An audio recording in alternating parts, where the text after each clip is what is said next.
What is up, everybody? I'm NoLucksGiven, and today I am going to be showcasing the first match from the first Dominion Online League that I joined. So the way that this league works is you are paired off into a group of 6 players. So you play each of those 5 other players in a best of 6 match. 3 of those games you play first, 3 of those games you play second. It's a little bit more like chess in that regard than it is like a traditional best of an odd number format. You can tie, and it is round robin. You just play each of the other 5 competitors. So I am going to be potentially streaming some of these games, and at the very least uploading all of them to YouTube with some commentary, my thoughts at the time. And this is the first one. This is the first match that I got to play, my first time playing in this Dominion Online League, and it does not disappoint. This is a super long video, recording the intro afterwards, but this match was absolutely incredible. So definitely you are going to want to watch it to the end. I might even make the last game as a separate video because it really was one of the best games that I've ever played of Dominion. And you keep playing, that's not a spoiler, you keep playing regardless. You could be down by 4 and you still play out the last 2 games, and those do impact your score in the league overall. So definitely check it out. There's also an appearance by my hamster at some point during the video, so make sure you watch the whole thing so you can catch that, and subscribe if you want to see more. We're going to jump into the video now. Have fun. Alrighty, here it is. So my first game of my first match of the Dominion Online League. I'm aware of a few of these cards, but a few of them I am going to have to look over. So I'm going to go ahead and do that now, starting with just the lowest cards and working my way up to Counting House and Witch, and actually Scavenger I already know as well. Those are all somewhat basic cards. Engineer, gain a card costing up to 4. You may trash this. If you do, gain another card. Okay, that's good to know. We've got the game number here. We're streaming. He doesn't know we're streaming, but that's fine. So Engineer is pretty reasonable if our 4s are any good. So we'll check out our 4s later. The Bishop is interesting. The Bishop's very interesting. Definitely, it lets you just turn your estates into solid victory points at the start of the game, which is good, being able to trash things from your deck. So, but Engineers just to gain Bishops, I'm not sure how good that is.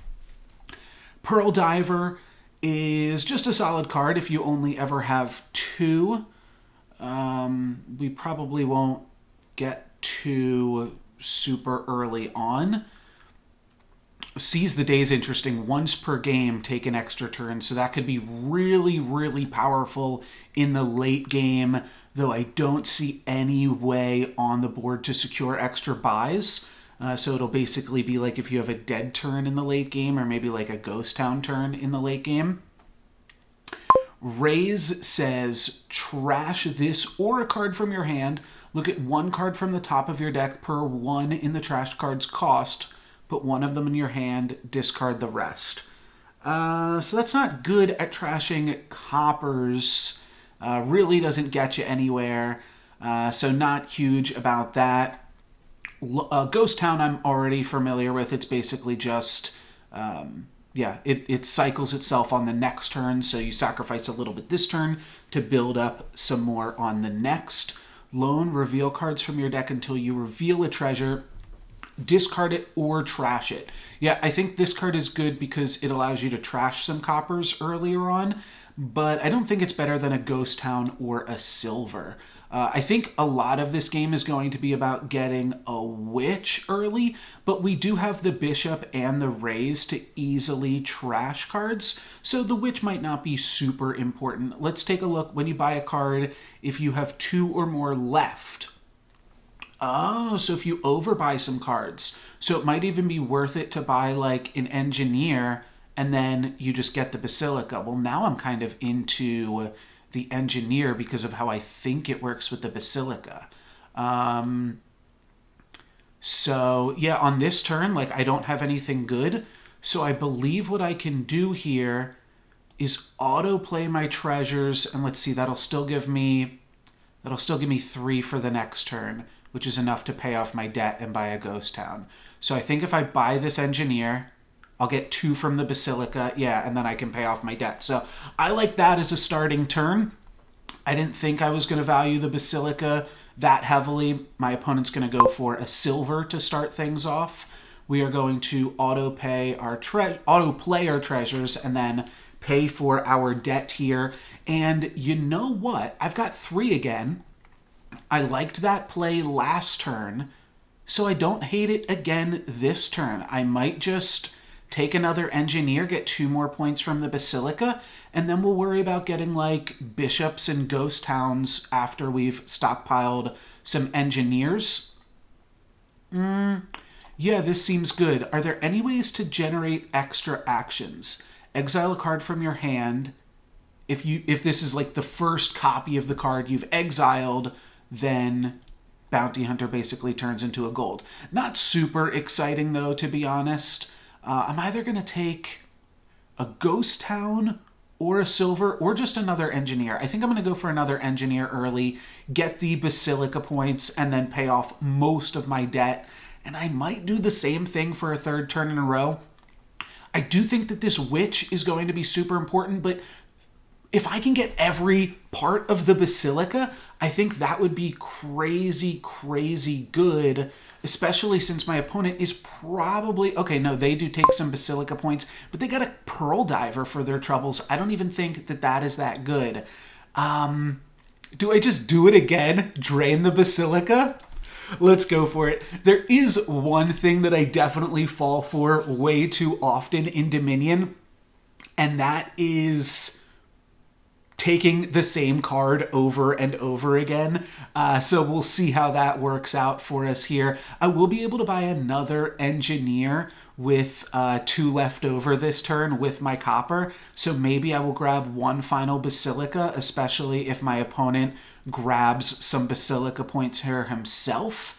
And he does not. He goes for the witch. So I am going to want some things that can trash. But like I said, we've got raise if we really need it, or just bishop. Like, I'm going to be stocking up all of these victory points in non-victory point cards, and I think that should be pretty powerful for us. The only question is, do we grab the bishop with the engineer, or do we grab a ghost town? And I think I'm just going to grab a bishop. I'm tempted because I don't want to get action flooded to just grab a ghost town, but if I really start getting action flooded, I could do both. I could turn the engineer into a ghost town and a bishop. I really don't hate that. Yeah, sure. Okay, so let's do that. Let's grab a bishop, and then let's trash engineer and grab a ghost town. Oh, and you gain ghost town to your hand. I always forget about that part of ghost town. So we paid off our debts, and now I can buy another engineer, grabbing the second to last Basilica, pay off some more debts, and then suspend a ghost town. So knights don't count as actions, N-I-G-H-T, don't count as actions, and then this card just gives you a little bit of a bonus on your next turn here. So they are going to go for a ghost town themselves, and we can now even grab the last Basilica. Can we? No, we can't. We cannot grab the last Basilica. We needed to draw 1 more copper, unfortunately.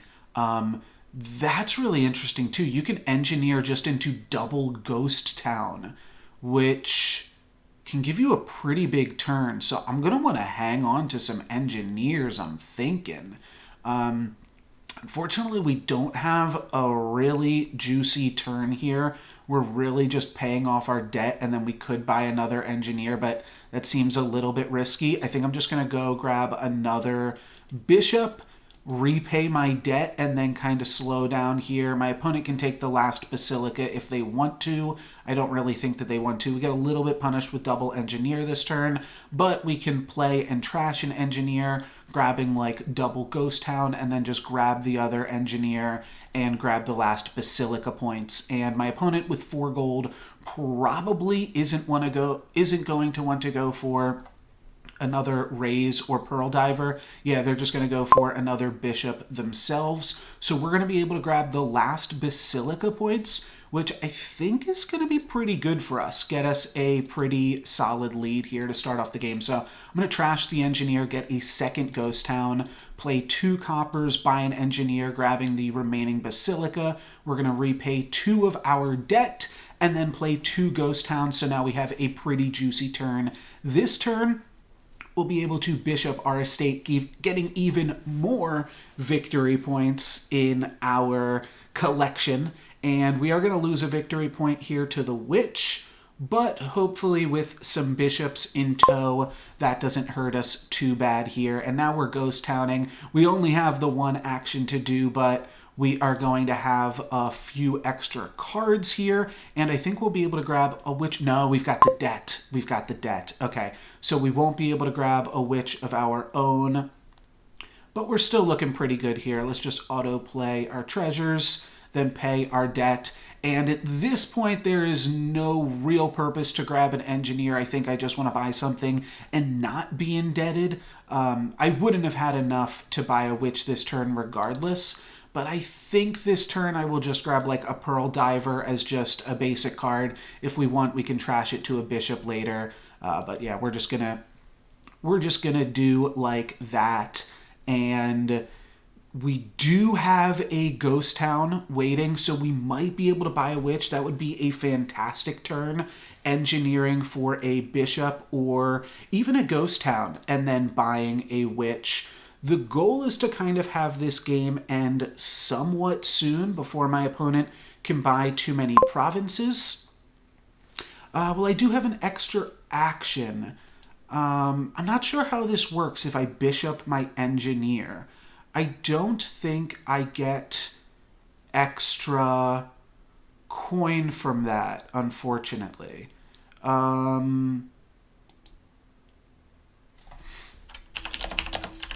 Let's ask my opponent.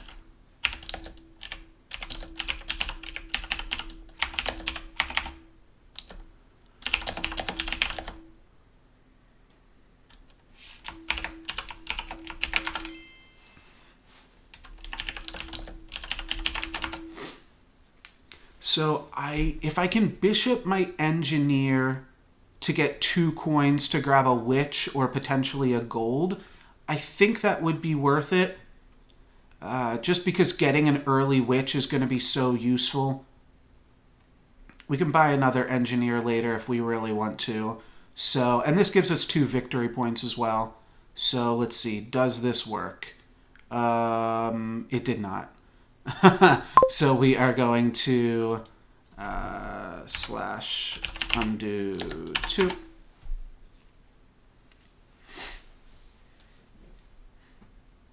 Oh, I've got to undo one more. All right, so I wasn't sure how the rules worked out with that when a card costs debt, which doesn't actually cost anything. So we're just going to use the Engineer as an Engineer here and go ahead and start grabbing up all these Ghost Towns, because Ghost Towns are absolutely free. It is still free to Bishop and just... Oh, wait a minute now. Oh, hold on.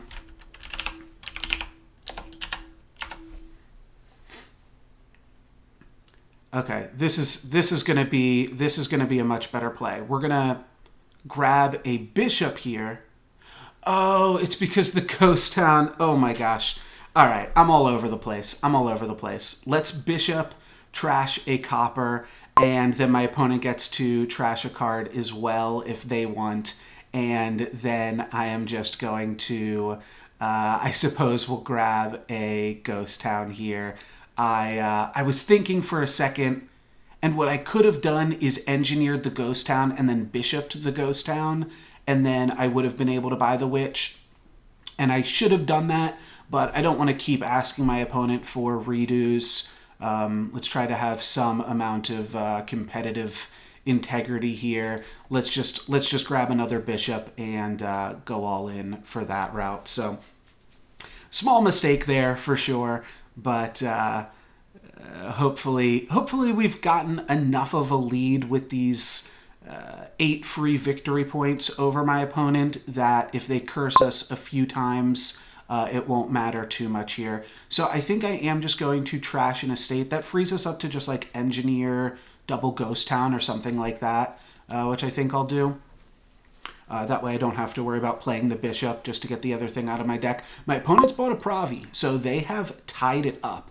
We're going to go ghost town, trash, and ghost town, and then I'm just going to end my buys and play some ghost town. So hopefully this turn is a little bit bigger. We will be able to play all these cards because we've got additional actions here with the ghost towns. I don't know if we'll be able to get all the way up to a witch, but we shall see. So I can bishop and engineer for nothing. Never mind, that doesn't work. Stop thinking that that works. I can take 2 more ghost towns. I do like that route of just grabbing all of the ghost towns. I do think ghost town is particularly powerful, especially when you have cards like bishop that aren't otherwise generating actions for you and can wind up being a little bit awkward here. So I think we're just going to go engineer, grab 2 more ghost towns, bishop, trash, bishop, grab ghost town, and then we have a bunch of ghost towns for the next turn, and we should be able to buy a witch and catch up a little bit. So yeah, we're just going to grab almost all of the ghost towns here. I think that is a really cool combo. Bishop, trash, bishop. This will give me 2 victory points, and oh, I'm sorry, I keep thinking that that gives me gold. Oh, okay, so disregard everything that I was saying earlier. Let's just grab a Pearl Diver, and then let's just play a bunch of Ghost Towns, and let's hope that somehow I am able to grab a Witch. I will definitely be able to Bishop any of my curses, so that's good. We'll be gaining some victory points from that regard here. Let's play our Pearl Divers first. Yeah, we can top this and then draw it. That seems fine, and topping our ghost towns also seems fine. We are going to be letting our opponent trash a bunch of cards as well, so I guess that is somewhat awkward. Here we could grab a bishop just to be trashing the bishops. We are going to at least going to be able to buy a witch this turn, so that is pretty cool, and we'll be able to trash our estate and our curse. You know what? I think I will buy a bishop here.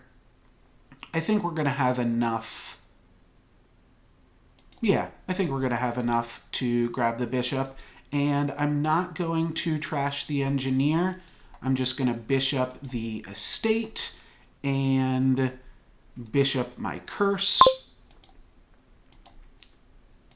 And then I'm going to, I believe, just buy a witch here. I think it's still early enough that we can get away with buying a witch.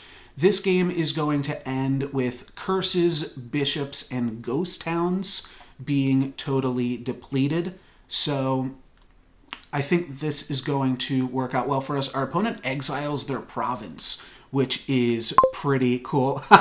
What's up, Catacomb Slugger? Just saw the chat over there. Yeah, I got the hair down today. Feeling a little luxurious here. So let's bishop, definitely trash this curse, and then just play a copper. And I'm going to grab a Pearl Diver. Maybe we'll be able to run the Pearl Divers instead of the bishops or the curses if we can make this game go a little bit quicker. And then let's just play a pair of ghost towns. Good to see you too. Thanks for stopping by.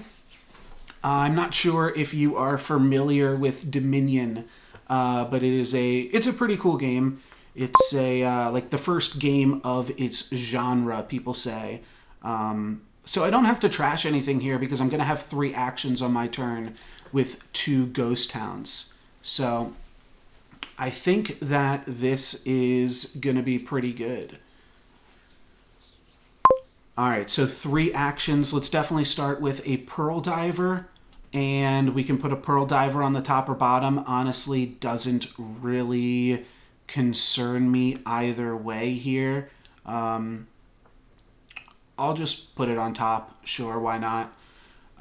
So here I could grab both of the ghost towns, which is always extremely tempting. I do think I want to try to run the bishops, though. Unfortunately, this turn, we won't be able to buy another witch. I could buy Seize the Day here, though, with 4. I don't think it's worth trashing any ghost towns here either, so I think I just engineer a bishop. Oh, you do have to trash with bishop. That is interesting to note. Well, then I'm less tempted to Seize the Day if I'm not getting a ghost town turn. I mean, it's about the same either way. But what if I trash a copper and then trash one of the 2 ghost towns? So let's trash the copper here first. Then let's trash one of these 2 ghost towns. We're going to buy this penultimate ghost town here and then play 2 ghost towns into our next turn. So the ghost towns are just ensuring that we'll always be able to play all of our bishops, which I think is working out pretty well for us. I guess I haven't thought about my camera as far as Dominion goes. Oh yeah, I should probably make myself this small so you guys can at least see my victory points here. I'm not sure if this camera setup is going to work with every game. I should probably bring this over even. You don't really need to see my deck and discard pile. I mean, it is important. Let's see. But I don't want to exhaust any actual important information. Probably just right here, honestly, right? Yeah, that's probably where I should be. Okay, sorry about that if that was annoying leading up to this, but if I was blocking anything critical, and then as soon as I said that, did I just no? Okay, my camera just flashed, and my opponent gained a province, so they are still 1 victory point behind me. All right, that is really, really spectacular news here. So let's just start with Pearl Diver. We're going to keep this on bottom, which means that when we Pearl Diver again, we're just going to be seeing this same copper. But I did that so that I could potentially draw into another action because we do have this bishop here. So let's just bottom this again. That's fine. We don't need that. So I can get up to 4 gold here. I think I'm just going to grab this ghost town, though, trashing a copper. At some point, though, maybe I should just grab a silver. I want the last ghost town. This is tricky. Okay, I don't want to take too much copper out of my deck because that's actually my only buying power. And I am somewhat in a race here because I need to... Yeah, I mean, I need to start doing something here to actually get myself in a place where... So I'm going to trash one of these ghost towns, and then I'm going to buy another bishop. I do have to make sure that I'm keeping enough cash in the deck that we've got the chance to buy some bigger things and that we don't just get overrun by my opponent buying another province. However, when I bishop and gain a victory point off the bishop, that's pretty good. My opponent goes for a bounty hunter, which is obviously pretty good themselves. I've got 3 actions this turn. I'm going to play the witch to start off. That's going to draw me 2 more cards, and then I will make some decisions. So now for my next 2 actions, I could bishop my bishops, which is going to get me some victory points each time I do that, and then I'll have 4 total gold. I can buy the last bishop and play a ghost town. I think that's going to get me a pretty sizable lead here, and we are kind of doing an aggressive strategy, so let's go for this. Let's bishop a bishop. Let's bishop a bishop, and then, well, now I might seize the day. Okay, I think this is a good time to seize the day, actually, here. Yeah, let's do that. So we're going to seize and then ghost town. And now I cannot seize the day again, but I've got 2 actions going into this turn. So do I want another bishop? Bishop, my bishop. Bishop, my bishop, my bishop, my bishop. I think we can do better. I think well, there's only 3 cards in our deck. We're going to draw all 3 of them. It doesn't matter. So Pearl Diver, sure, we'll top this. Maybe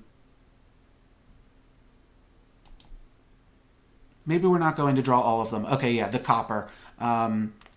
We can keep the copper. Sure, really does not matter.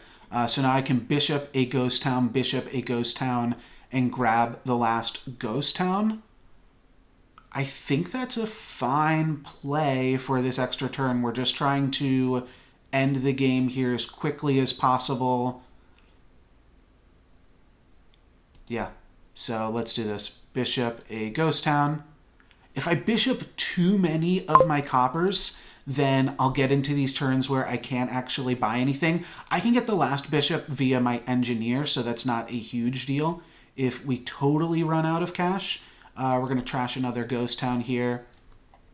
Then we're going to buy a ghost town, and then we are going to play both of our ghost towns into our next turn, and we've got another witch. So I think we're doing really, really fantastically now. We are beating our opponent by 14 points. That's more than 2 provinces. I don't think I can end the game in 2 turns, but I think we're killing it. So I am feeling pretty good here right now.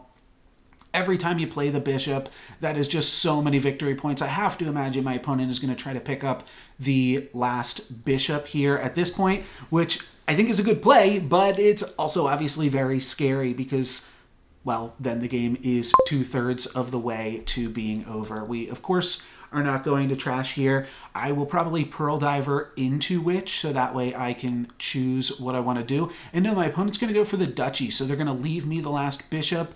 I think a bishop is probably worth at least a duchy, so I'm definitely happy to have the bishop still on the table, and maybe we'll run the duchies. Maybe the curses won't get run out. I definitely was planning on Pearl Diving first, but not a huge deal. I messed that up a little bit.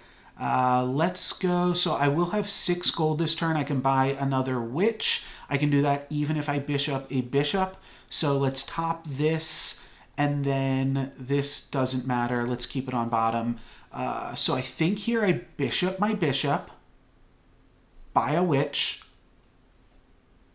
Yeah, I'm leaving the last bishop there. But I really want to grab this another witch. There's still 6 curses in the deck, and I think we are going to make it to through the deck another time here, especially because all of my ghost towns just draw through my deck so quickly.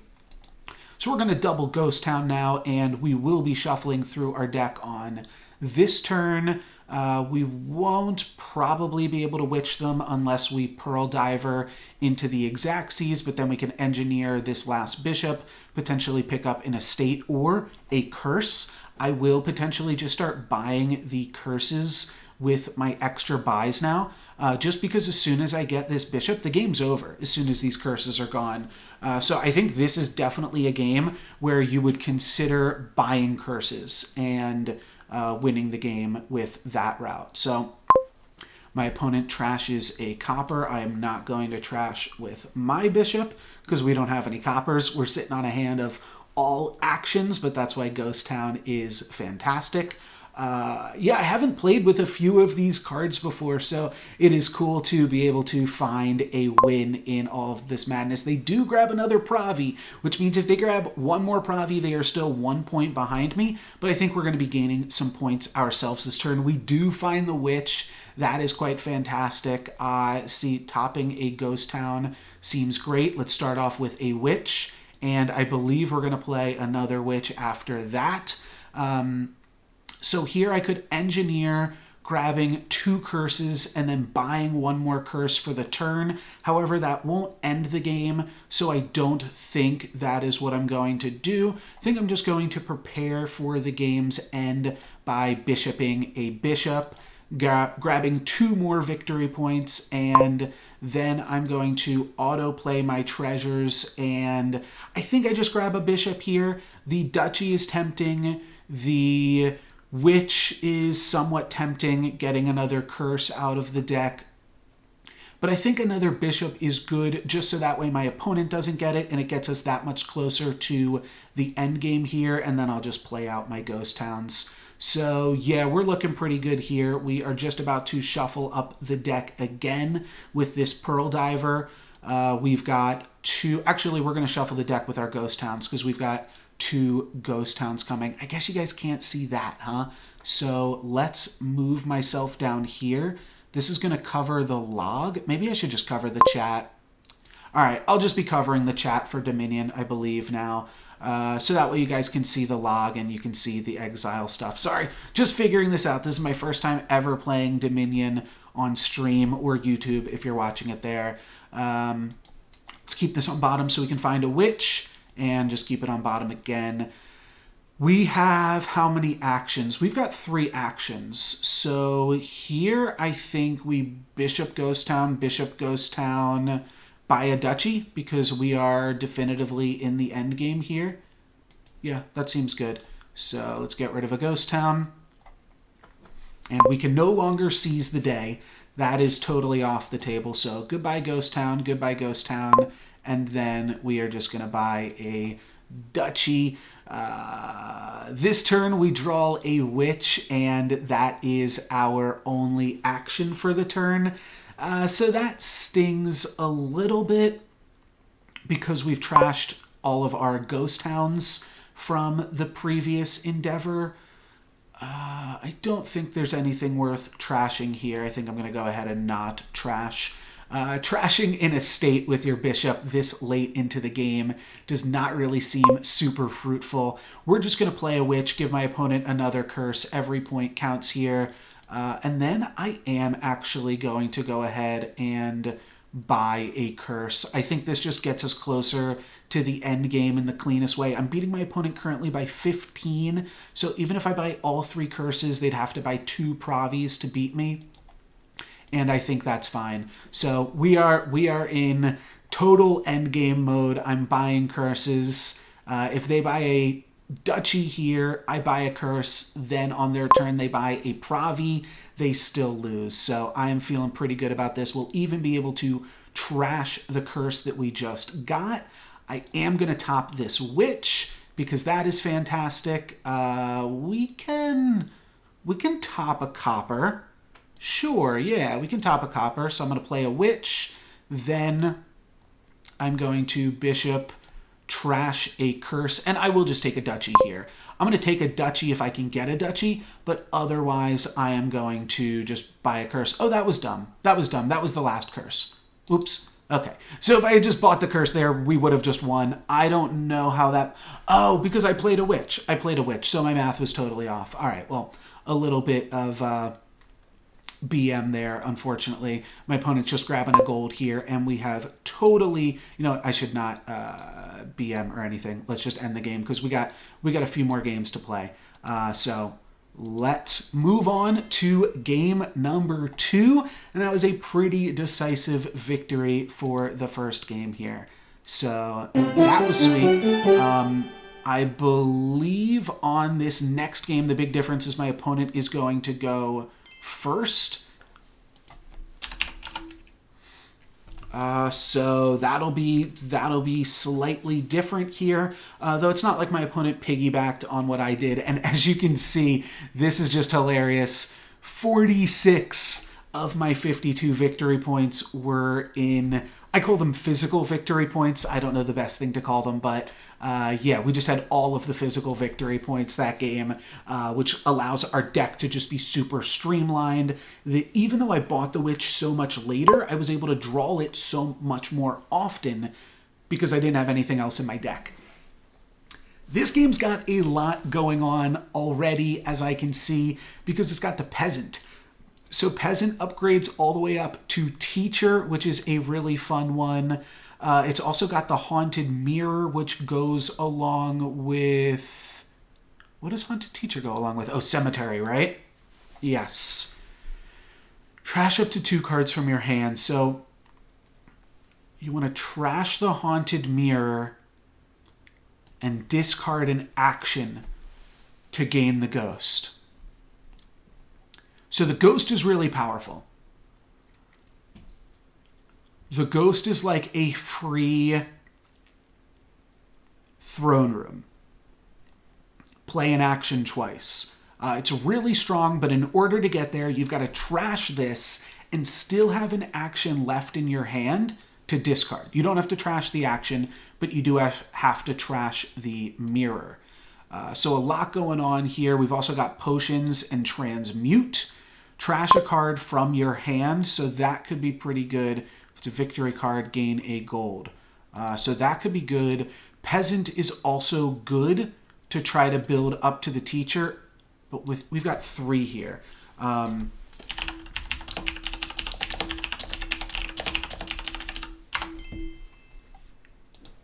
So let's see. Reveal a card from your hand. Return up to 2 copies of it from your hand to the supply. Okay, so this is an attack. You get rid of your estates or your coppers and fill your opponent's deck with it, but it's not that good early game. I mean, I'm pretty sure... Oh, Swindler's also fantastic, isn't it? Swindler's quite fantastic, but so is Fisherman. And I'm tempted to grab a Fisherman on the first turn and then grab a Swindler on the second turn. Bridge is also good. Cemetery is the easy way to trash Haunted Mirror. And then Villa is also really cool in the late game. Way of the Frog lets you keep an action on your next turn, so you never have to worry about having too many actions, though almost all of these cards generate actions other than Swindler. Once per game, set aside a non-command action from the supply, costing up to 4.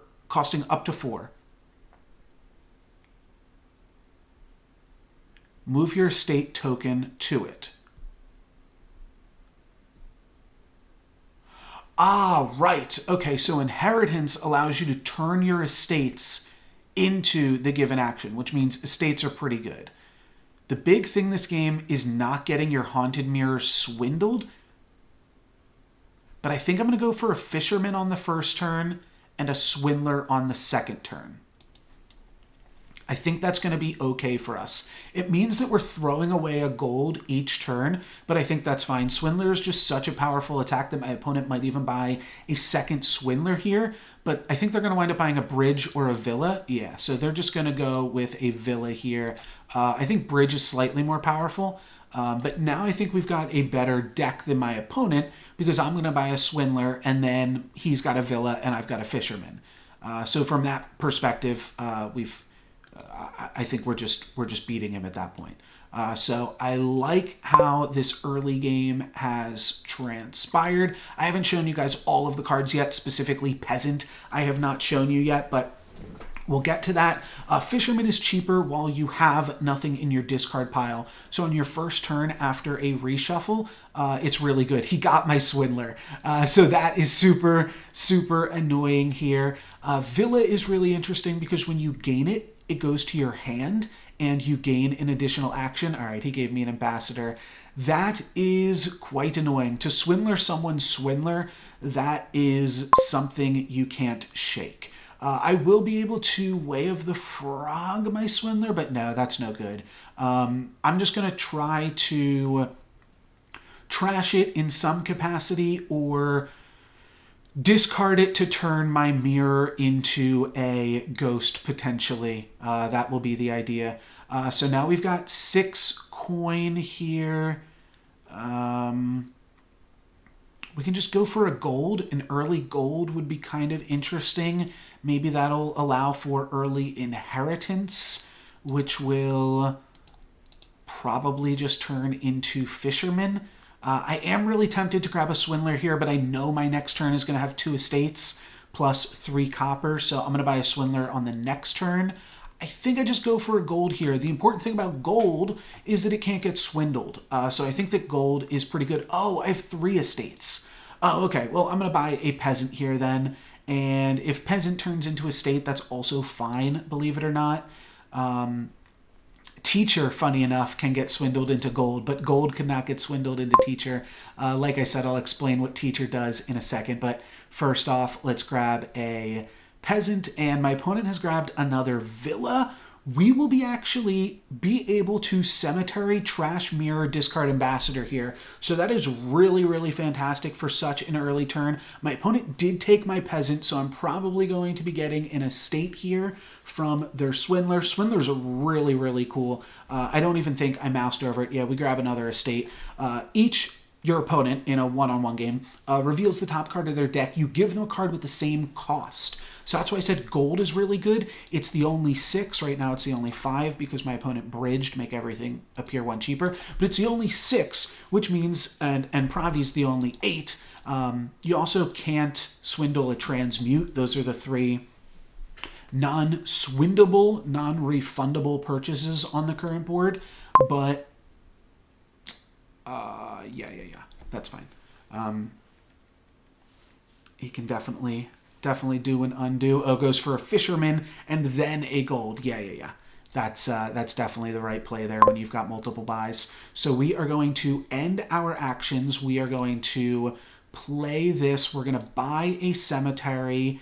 We are going to trash the haunted mirror, discarding ambassador, and then we get a ghost in our deck. So that was a pretty roundabout way to take a copper out of our deck and gain a really powerful card. So ghost is reveal cards from the top of your deck, so it's a little bit random and a little bit awkward when we've got swindlered cards in our deck. However, basically everything save ambassador is going to be pretty good for us, and we're going to be grabbing our own swindler here. I feel pretty ahead of my opponent again this game here, not just because of victory points. The victory points are really just going to be slowing us down, to be honest, but I feel pretty good for the other purposes here.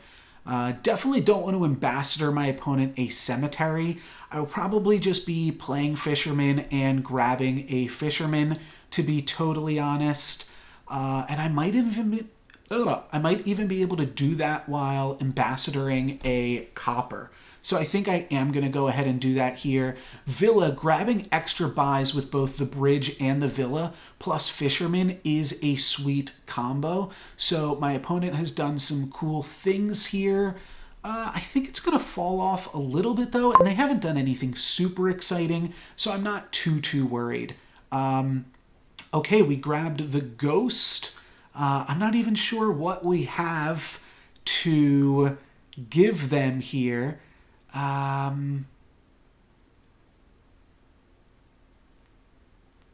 What actions do I even have left in my deck?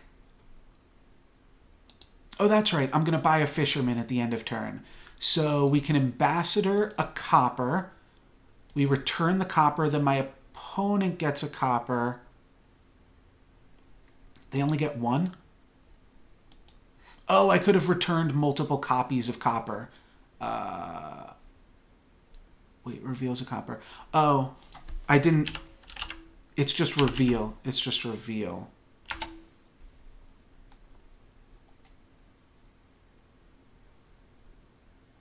I have to request an undo. I didn't give him a card back. Or I didn't trash one of my coppers. So I'm allowed to return up to 2 of my coppers, and because I'm going to get a fisherman, I do want to return 1 copper.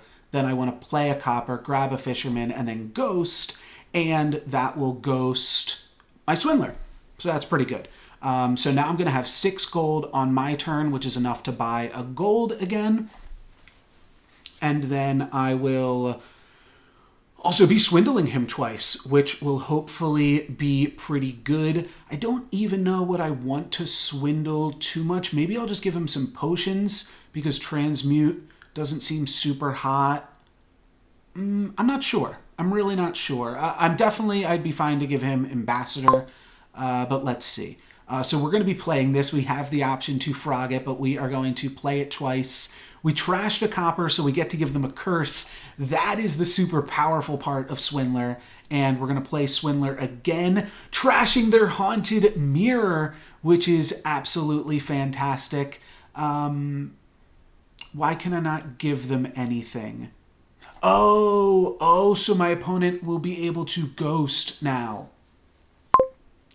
Oh, that is really interesting. It looks like they declined to discard an action and grab a ghost. That is really surprising. Wow. Okay, I think we are now beating them pretty significantly. 1-6. Again, that's not really what we're talking about when we say beat them significantly, but we're doing pretty good otherwise here too.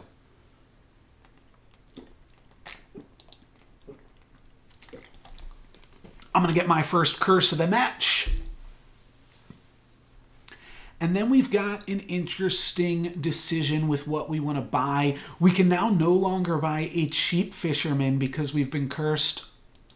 I might be okay buying an expensive Fisherman. Fisherman is just like the best card you can ghost, at least on the current board. Maybe Bridge is a little bit better. So maybe I do want to put one Bridge into my deck, just so that way I have the chance to ghost it. And Bridge works well with Peasant as well because it's just a cheap card that you can buy on top of everything else going on. How is this game ending? Fisherman Curse. It's a little bit tough to say right now. We definitely want to build to an Inheritance. Oh, and then Estate is going to be the last pile to go. So we want to build to Inheritance, which means we just want Cache. And I'm not sure if this counts as a card. Bridge is still pretty good.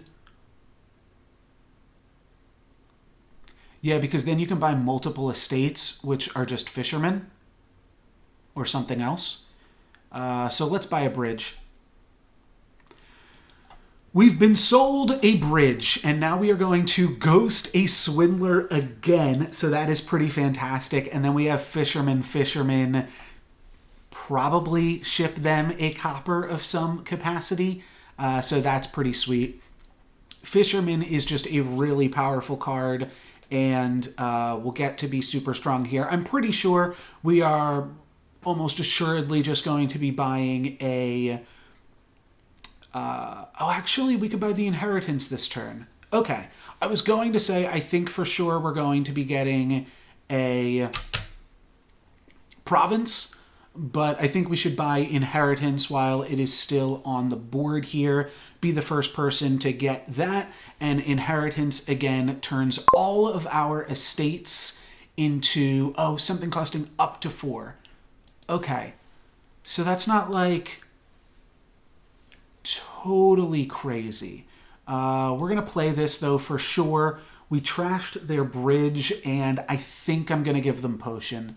I just think it seems too slow for everything else going on here. So, yeah, let's give them Potion, and let's play another Swindler, giving them a Curse. Then we're going to play Fisherman.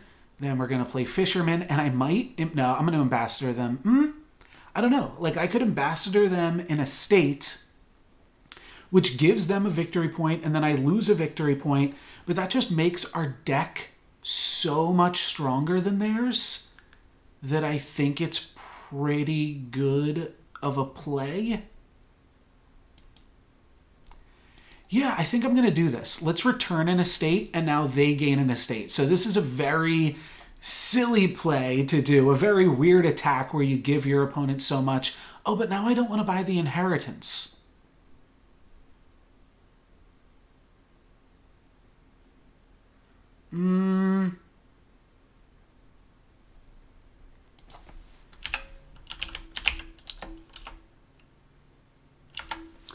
This is a little bit greedy of an undo, but I forgot that I wanted to buy the Inheritance.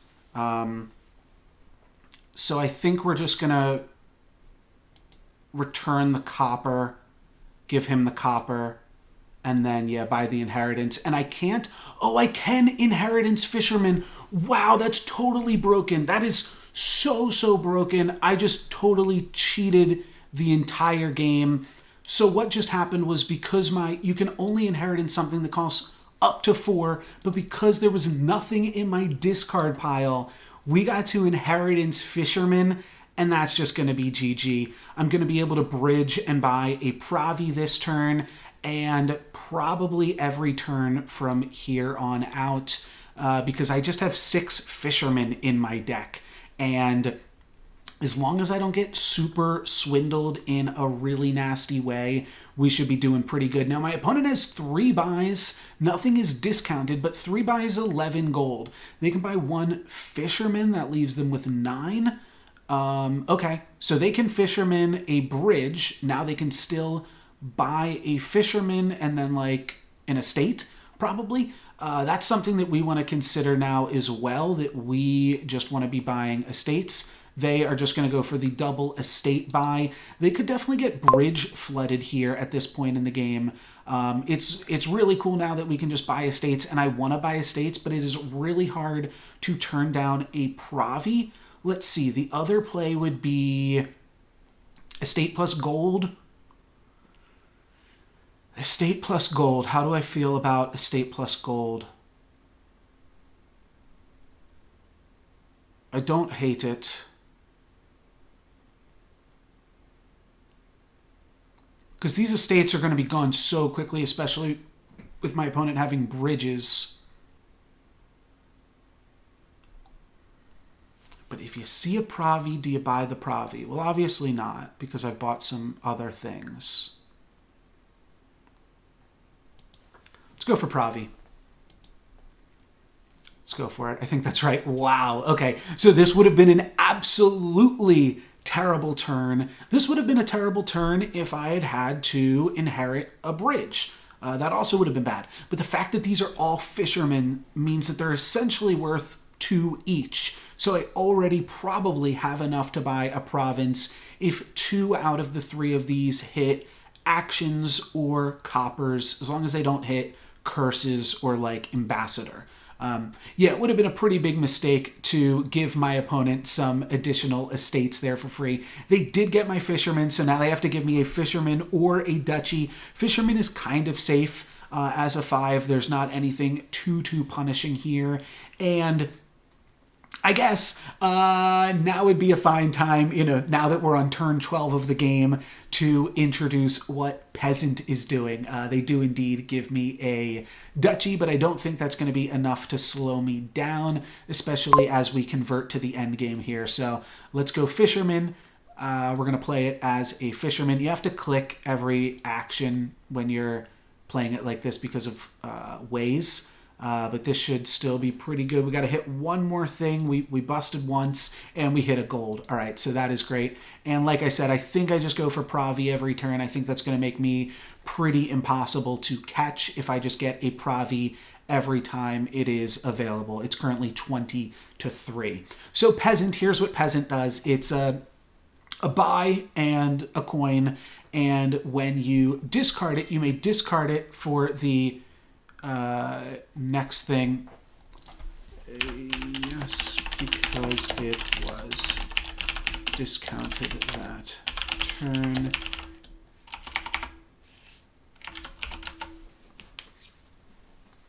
So my opponent just said, I didn't realize you could do Fisherman with Inheritance. I did not realize that either. It was just a crazy thing that happened to fall into my lap.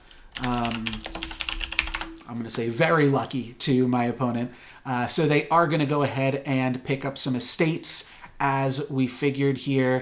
But they can only play 1 bridge a turn anyways. So it's not looking too bad for us. We're going to play this Fisherman.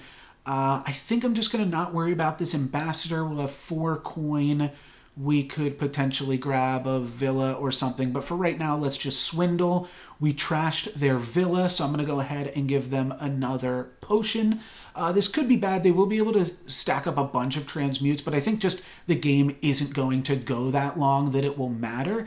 And I'm going to grab a cemetery here because I want to trash this ambassador, and then I'm going to play the ghost. I think that's a pretty solid play to just maintain my lead. Ambassador isn't really doing too much for us, but what is doing a heck of a lot for us here are these fishermen. One thing I'm curious about is Swindler with fishermen. During your turns, this costs 3 less. So I wonder how that works, if you could potentially swindle some fishermen's and then just give them I don't know. I guess it would have to be peasants, right? Yeah, it would have to be peasants because estates are gone. My opponent bought all the estates. We kind of knew that was going to happen, and that is looking pretty good for them. We have been able to double bridge, so we are definitely going to be able to buy at least one Pravi. Here we go with a fisherman. Let's play that. Another fisherman, and then let's throw down this. So yeah, unfortunately, we won't be able to get an additional estate here. Those are all gone, but we will be able to get a totally free fisherman, which is kind of fantastic. And then I could get a Pravi and a swindler. So yeah, that's what we're gonna go for. In the games with swindler, there's a decent chance sometimes that swindler is one of the piles that gets depleted. This game, I do think it's going to end on Pravis, but it could totally be Estates Curses Fisherman if things really slow down. But like I said, I don't think things are going to slow down too much here. Yeah, my opponent's got a ton of estates here. How'd they get the... Oh, and they're using the actions from the villa. Okay, well, maybe this is going to work out well for them here. I got a lot of hair right now. It's very easy for all of this hair to wind up into my mouth. But yeah, things are looking pretty good. There's the potion, so they're just going to buy transmutes because they can. That they had an action left over means that I am glad that I turned one of their cards into a potion. It didn't really make sense to give them a cemetery because they're just so far from catching me that I think I just want to expand that lead. And I think I'm doing pretty good here. We are going to draw a card, so we don't know what we're going to draw, but we've at least got 6 gold already with 1 from the Fisherman's Estate, 2 from Swindler, 3 from gold. Plus we're going to draw a card, and we could draw into additional Fisherman or Copper. Can't really draw a bridge. That won't really increase our chances here. But yeah, they're just buying a bunch of stuff, a transmute, a gold, and a shantytown. I should read shantytown again. +2 actions. That's why they're doing that. Okay. If you have no action cards in your hand, +2 cards, I don't think that is going to come up. They're really just playing it for the +2 actions here. Let's play this. We drew a Pravi. That's fine. So we're only going to be able to afford a gold this turn, or I could grab an additional fisherman. I don't hate that. I think Fisherman is about as good as a gold, especially with the ghost in our deck. That's tough. I think I like Fisherman just for the fact that it potentially ends the game a little bit quicker. We trashed their Fisherman, so we can give them a Duchy or a Fisherman here. I think I'm going to go for the same logic as my opponent. Let's give them a Duchy, and then I'll play a gold. The golds are, I think, pretty strong this game. See, if I bought a Villa here, what could I do? I could do Villa into Swindler. I think that's good enough at this stage in the game. But that's much better on a bridge turn. So on the turn that I have bridge, I'll buy a villa because I think I'll be you get more use out of the multiple buys in that aspect. Let's just buy a fisherman because once we buy this fisherman, we can also run the curses pretty effectively here, and I think that is going to be good. Interestingly, you cannot shift your inheritance, so you get 1 inheritance, this your inheritance, and that's all you get. Is my opponent going to grab their first Pravi? They do, and now they only trail me by 12 points. So this game is definitely catch-upable, and they also grab a villa because they got all Ds. So they had a bunch of coin that game, of course, because their estate is a bridge.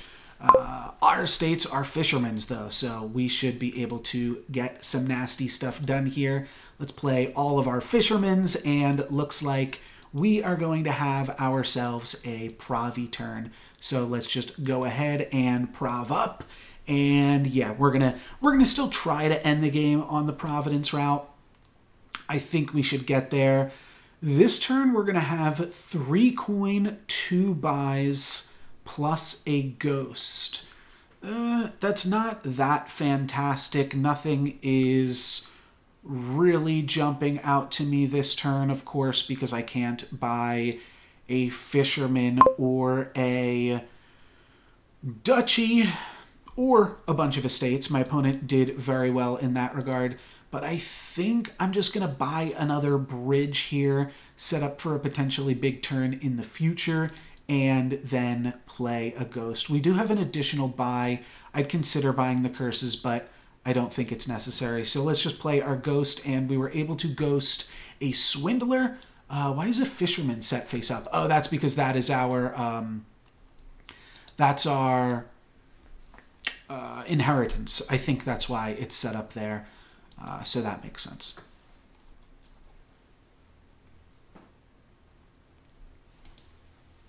My opponent grabbing a very reduced cost duchy with the shantytown plus double estate bridge. That makes sense. That is why they bought the shantytown. So we are going to swindle them a whole bunch here.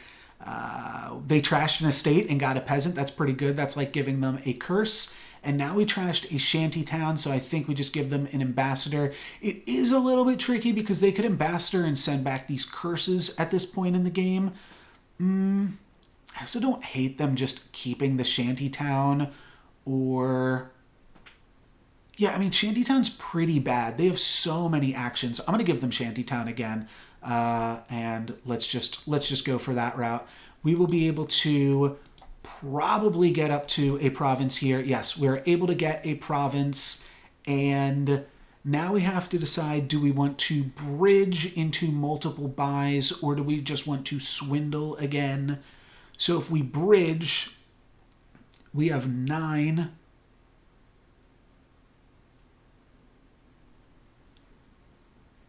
We have 9. This costs 3 plus 8. So now I can villa plus province if I bridge.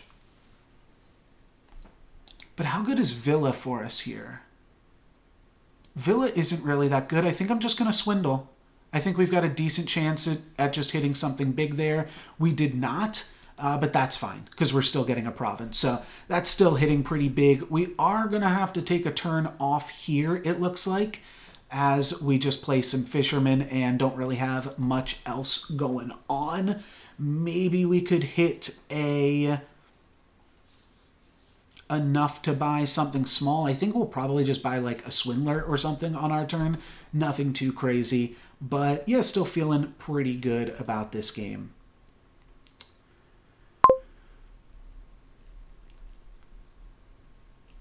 Alrighty. Let's go ahead and Fisherman. I just realized I haven't been playing any music this whole time. So yeah, I think we're just going to grab a swindler.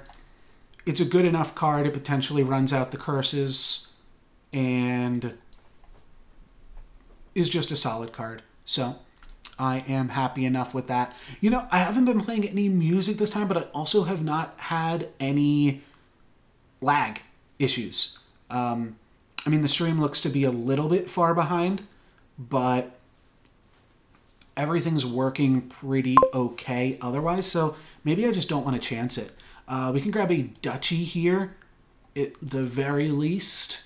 Now we can do some other stuff. All right, so let's see. What does this give us? This gives us 6 gold with 2 buys. So now we could villa plus fisherman. Again, I'm not even sure if the villa is what I really want to do anymore. Like with just 2 buys, I could just fisherman swindler. I like that. I do really like that. So let's just grab Fisherman, the penultimate Fisherman, and grab a Swindler. Of course, we're a little bit punished here, drawing a double Swindler, but we're also going to have 8 gold. So we're going to be able to buy the second to last Pravi. My opponent can't really even afford to buy the Pravis right now because if he buys one, then I buy one. Game's over, I win.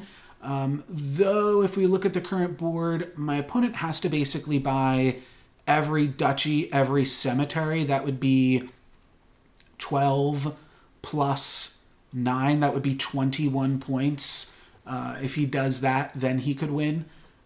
Or, like, give me the curses in some capacity. But we're almost at the point where I have enough of a lead that my opponent does not really have a shot here. So, Yeah, feeling pretty good about this one. Yeah, my opponent is in full duchy mode, and at this point, if I can swindle, I am going to be taking away their duchies because we are just in the end game here at full capacity. Oh, this estate is actually a card. Okay. Well, you know what I think I'm going to do then? I think I'm going to utilize Way of the Frog.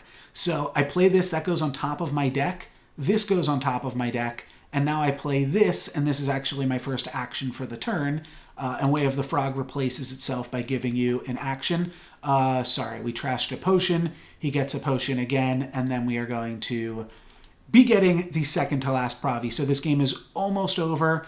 And yeah, it just meant that the estate and the swindler transferred into my next hand. So it's a cool way that you can sandbag some extra cards here. Will my opponent buy the last Pravi and cut his losses here?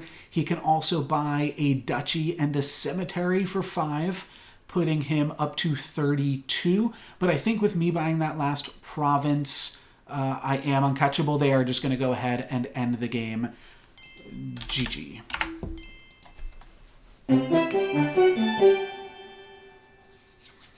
So that was game 2. We are 2-0 right now. What is up, Kaleri?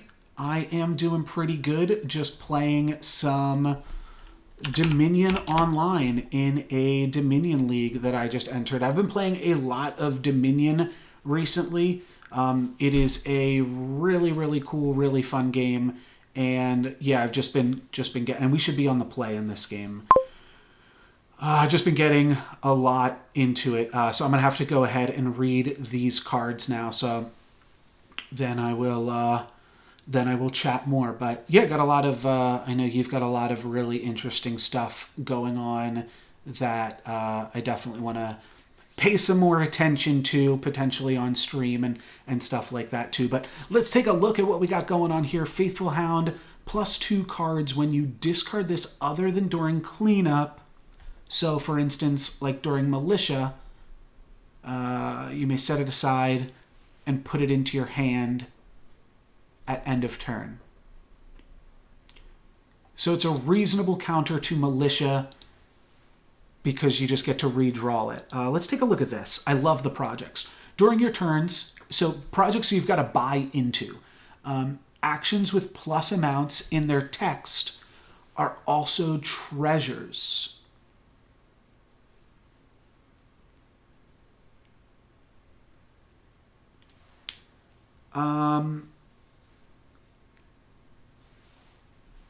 I don't understand what that means. I'm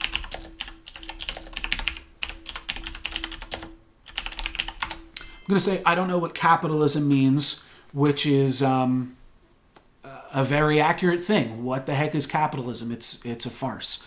I don't know what this means, though. Kaleri, if you know what it means, feel free to let me know. But when it says they're also treasures, does that just mean they count as treasures for counterfeit? I'm not even sure what else it would mean. I do really like Chariot Race. Oh, no, I don't. Actually, yeah, I do. I do like Chariot Race. You trash every card from your deck and then just start winning Chariot Races. Necromancer's pretty cool with Counterfeit, Treasure Map.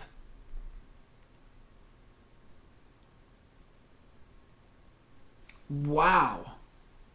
So if you go all in on the treasure maps, that gives you something good.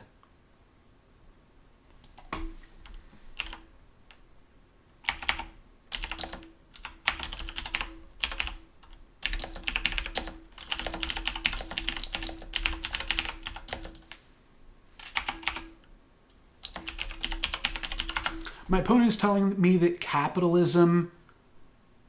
Yeah, that's what I thought is first. I thought so at first, too. It's like, does it just means count as a treasure for something like counterfeit? My opponent says that it turns Militia into silver, if that's how you decide that you want to play it as well. Emporium, where the heck is that? Wait, where is Emporium? Oh, Emporium is underneath the Patrician. Okay, so these are some split cards. That means that they've got different things after you buy the first 5 of them. So that's pretty interesting. Let me read Enchantress. I didn't finish reading everything here. I didn't really see much in the way of trashing things. Outpost is Time Walk. Enchantress, until your next turn, the first time... Oh, this is an attack.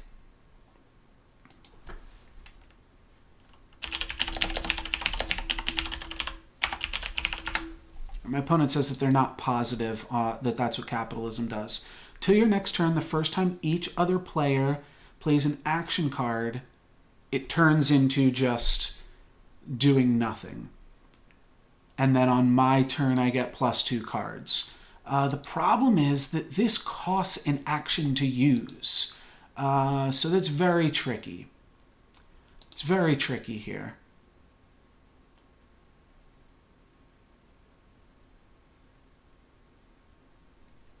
This is just a village that sometimes gives you more than that, right? Yeah, it's always +1 action, +1 card. There is, like, I do see why my opponent bought a silver, because Militia is just going to be so good.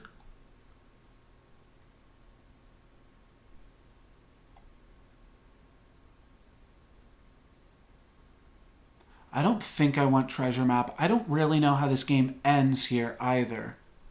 Way of the Goat. Trash a card from your hand. Oh, hold on now. Okay, that is good. That is good with Chariot Race. And it's good with Treasure Map. I think we can make something happen here. I think if we just buy Chariot Races, Militias, and Treasure Maps. Yeah, of course my opponent buys a Militia. That's pretty obvious. We're going to buy a Militia too. Militia's pretty strong. It is +2. Each other player discards down to 3 cards in hand. We can even buy into a capitalism so that multiple militias don't hurt us. I think we are going to go ahead and do that, and that way we can just buy a militia on every turn. Otherwise, my opponent goes for a gold. I think I'm going to go for capitalism as soon as I can, and just have a big militia-backed capitalism, which is how capitalism works. Capitalism does not work without a strong militia. So yeah, we got some good themes going on here. I think I keep Chariot Race. I think it's just free, right?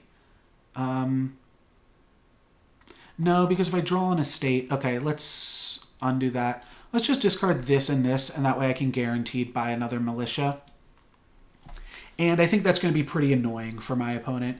If I just militia them every turn and then capitalism so that militia doesn't matter as much to me, I think that's going to put them in a pretty tough spot. They are going to go for some treasure map strats.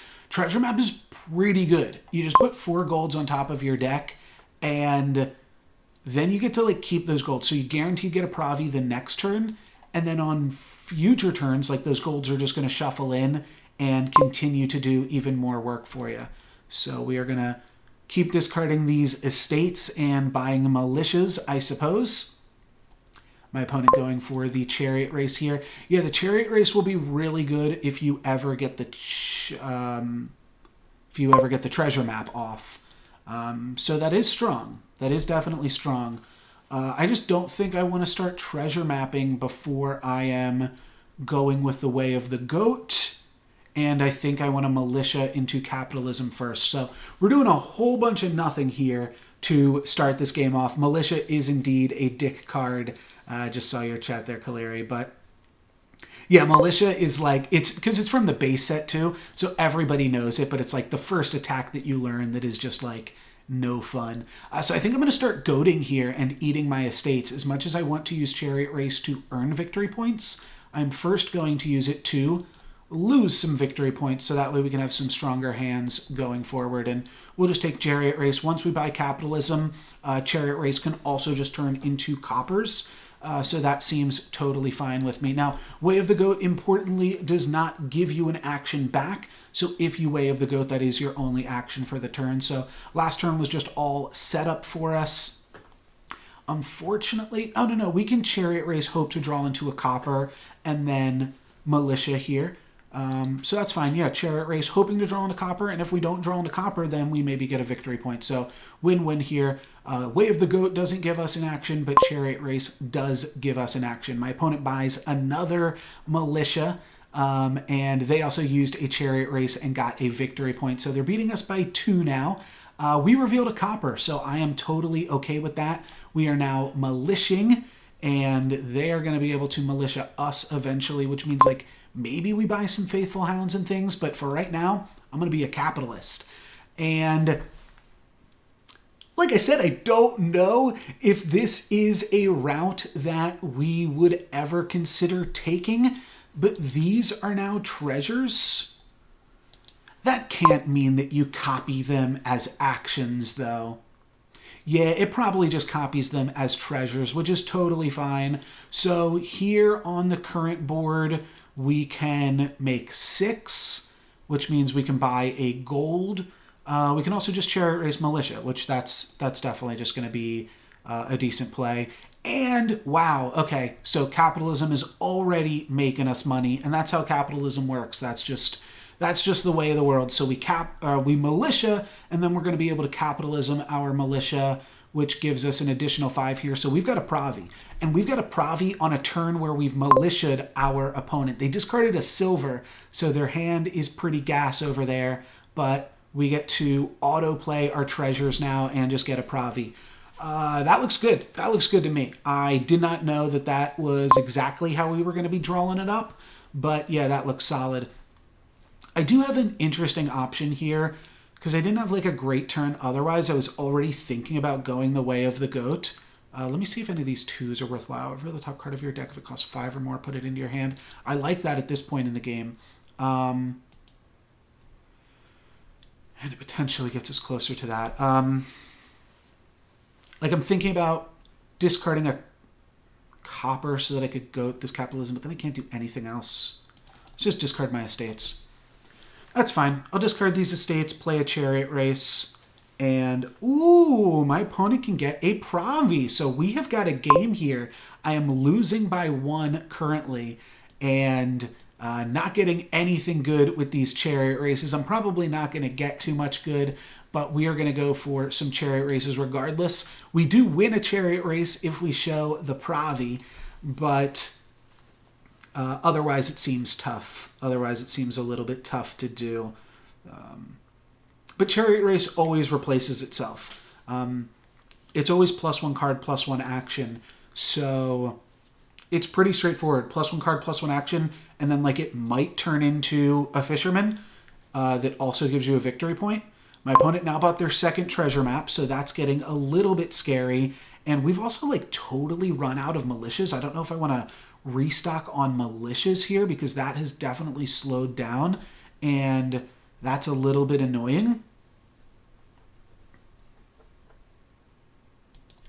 Militia, I think, will just do will do so well for slowing my opponent down. And as silly as this looks, okay, well, it's going to be less powerful now, but we're still going to be able to get a gold. And capitalism, yeah, is definitely going to be strong here. And my opponent doesn't go for another capitalism themselves. But yeah, this is really cool. Militia might even be better than gold right now just because of the flexibility.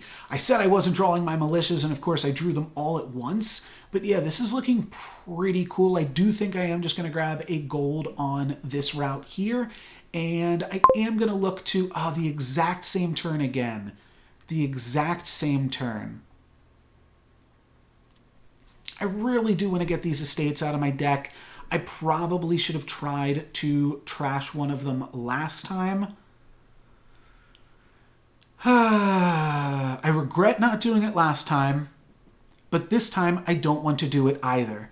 So that's where you get into a little bit of a mess with these things.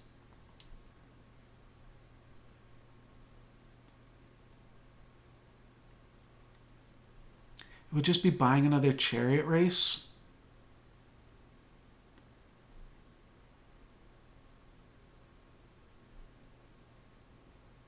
I do need to start using Way of the Goat eventually here, right? Nah, let's trash these. If I can, like, go Chariot Race into Copper, then I can buy a Militia. So, like, there's pretty decent upside, especially on the last Militia here. Or just Chariot Race into Chariot Race because I've got Capitalism. We do get the victory point. We beat a gold by revealing our Pravi. Unfortunately, we aren't going to be able to buy that last Militia, but I do think I just grab the Chariot Race here. The more actions we have in our deck, the better. I just don't have enough cards for the Patrician right now. All right, let's buy another Chariot Race. And this is fine, I think. We just go Chariot Races into Militia, most likely. We could also Militia and then turn the Chariot Races into... Oh, they treasure mapped. They treasure mapped. That's going to be pretty brutal. We can Militia them, but they will still be able to buy a province with 3 of their golds.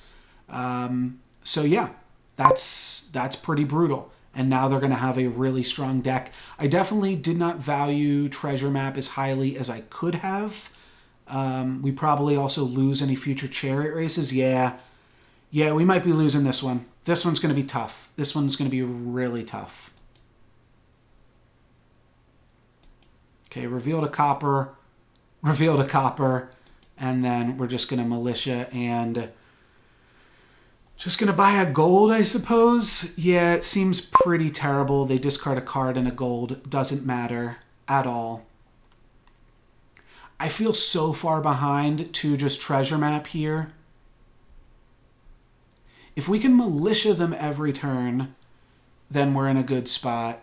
How does this game end, though? This game ends on provinces, and my opponent's just going to beat me on provinces. I think I just have to buy a gold. It's an expensive card. I will be able to get a Pravi this turn, so I'm thankful for that as they grab a province themselves. And they are going to be pulling ahead of us a little bit as we Chariot Race. They beat us in the race, but we are going to be able to Militia and then dump our hand and buy a Pravi.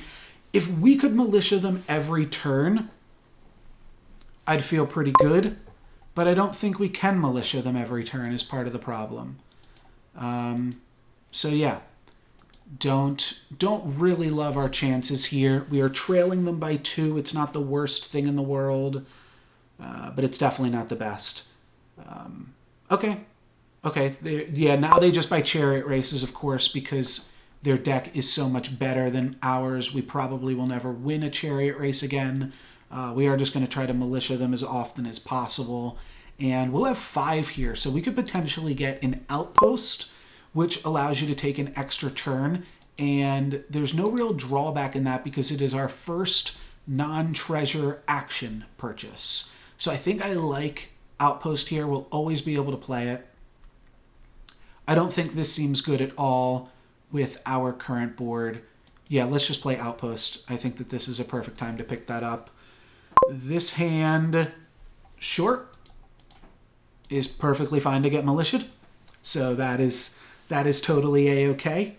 And then my opponent has 6. So they have now bought Capitalism. We've got ourselves a game. They probably had their first turn with multiple militias there, so just went for that. They beat me with a province, and that means their province is still on top of their deck. So it doesn't really make too much sense to play the Chariot Race 1, 2, 3, 4. But what are we going to do with Chariot Race here otherwise? Let's just play it. Yeah, we drew ourselves 1 card deeper into our deck. I think at the very least that's totally square. That's totally fine. I'm considering going for the treasure map now. The problem is we're so late into the game that I feel so unlikely to be able to do anything with these treasure maps. So that's really awkward. I could buy a Necromancer, which is just straight up a treasure map. The first Necromancer is just a treasure map plus. All right, let's buy one Necromancer, and then maybe we will buy another treasure map later. So Necromancer lets you play one non-duration action from the trash, and you start with these three options. They start in the trash when you're playing with Necromancer. We've got 7 here, so we have to get a little bit lucky on one of these things. We tied. We need to win. We need to win one chariot race. We lost a chariot race. And then we tied a chariot race. Well, now we're just looking at 6 regardless, so maybe we cut our losses. Or maybe we buy a treasure map. Having one treasure map in the deck, then we could potentially Necromancer the treasure map. Treasure maps obviously get better the more of them you have.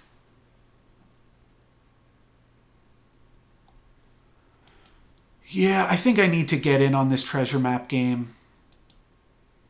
I'm maybe too far behind already, but it is really, really powerful with treasure race, with chariot race. It is a treasure race. And I think I said that really early in the game. I think I identified that, but I wanted to get the militia and capitalism thing going, and I was also worried about trashing things. But we are really far behind now. My opponent has almost double our score. We can no longer buy Pravis, but hopefully they can no longer buy Pravis either. Well, let's see. If we buy the last 2 Pravis, no, we lose. We lose if we do that. But maybe we could buy the last, like we could buy Duchy, then Outpost, then buy a Pravi. We've just militiaed them, so I feel good. That's what I'm saying. That's the hand. This is the exact hand. Shoot! Shoot! They saved a militia for us. All right, well, we're going to discard 2 coppers. That's pretty clear. We're going to Outpost and buy an estate. They're going to buy a Duchy. Oh, wow. Wow, they almost had enough to end the game. That was really close. Yeah, they're going to buy a Duchy so that we can't do anything too crazy. We're going to Outpost and then just buy a... Oh, I had an action? How did I have an action?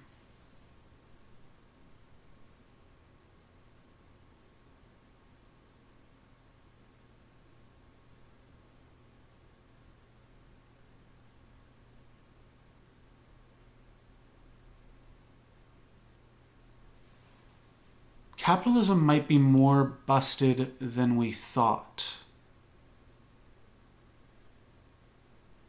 It might just mean that none of your treasure actions cost actions anymore and still do their entire effects.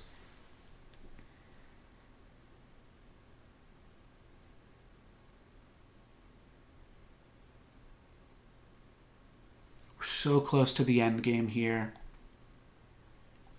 They're not going to be able to buy a Prav on their turn unless they have triple gold again.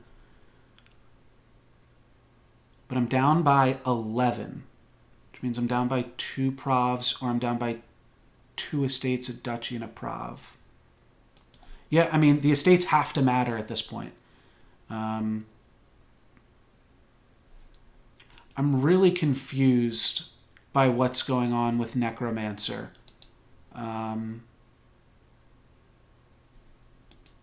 Oh, you only gain 3 cards on your Outpost turn? I did not realize that. That's fine, though. So now I can trash Militia for +3 cards, +1 action. That seems necessary.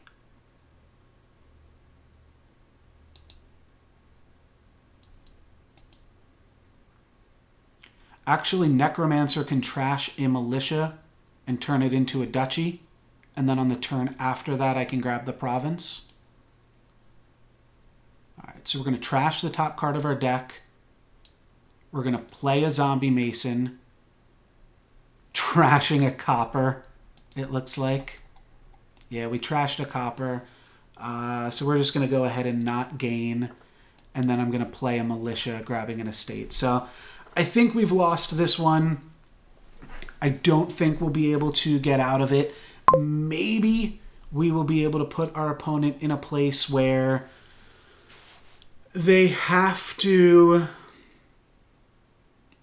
buy a duchy or an estate every turn. And then maybe they'll peter out. I can also score some victory points off the chariot races. They're going to make it so that the estates run the game too. Yeah, we're just gonna go for a chariot race here. They had a province, so they beat me. 1 second.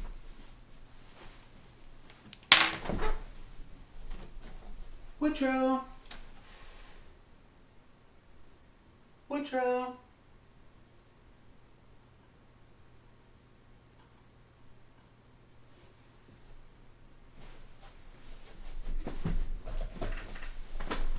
My hamster just woke up, and it is actually his birthday today. So I was going to try to introduce him. He's grabbing some water right now. We'll see if he stays up for a little bit. And that would be super cute. Everybody can say happy birthday to Woodrow. I should have played the militia before I walked away, but I got so excited that he was awake randomly at 4 p.m. So that was cool. So I can grab a chariot race here. I really do think I just got to keep grabbing estates. Though maybe this game goes on longer than I'm giving it credit for. And we can buy some chariot races. It's so tough for me to win a chariot race, though, is the problem. I basically have to hope my opponent hits copper and that I hit chariot race. At which point I think it's fine for me to just buy an estate. But these are also counting as coppers. All right, let's go for this. This is a good turn. This is enough to buy a province, but we can't buy a province is the problem. They got a victory point off the outpost or off the chariot race. So yeah, not looking super hot here. We're gonna have to militia them and buy a duchy and hopefully win a chariot race for the first time. Yeah, baby, we won a chariot race. Well, now I'm tempted to outpost, but the outpost wasn't even that good for me.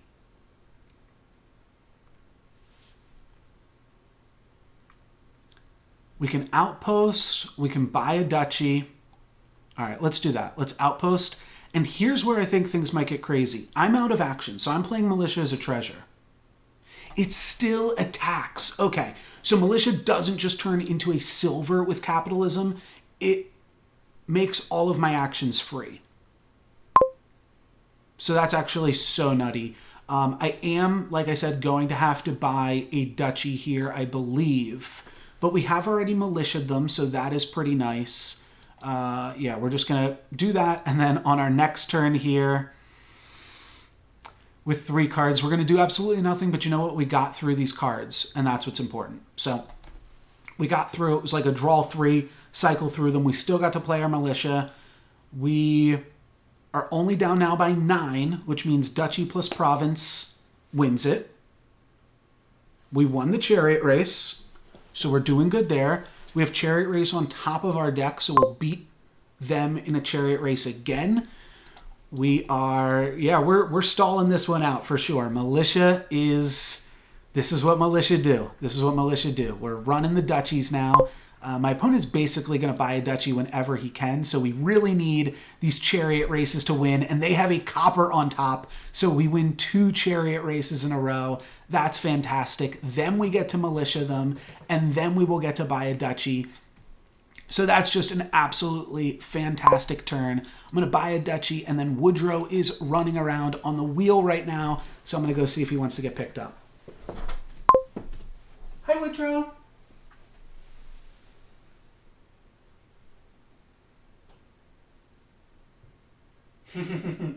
Hi, sweetie. Want to get picked up? Want me to show you to my stream? Great. This isn't normally the outfit that I wear when I handle Woodrow. We will be able to treasure map here. Holy moly. Okay.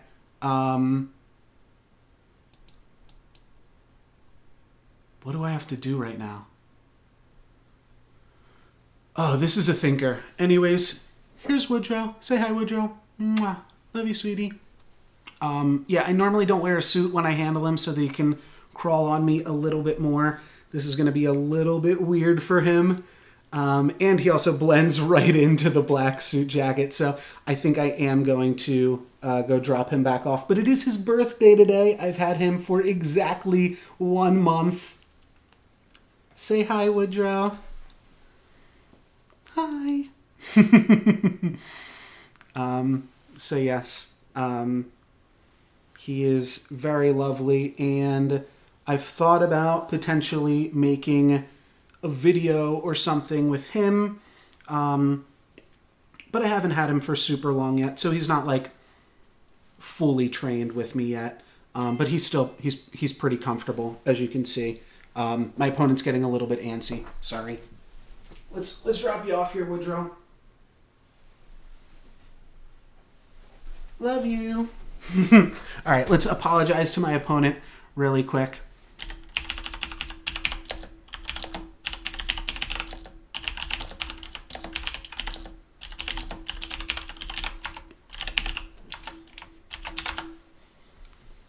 Okay, just apologizing. It's his birthday. It's Woodrow's birthday, so I wanted to at least say hi to him for a little bit.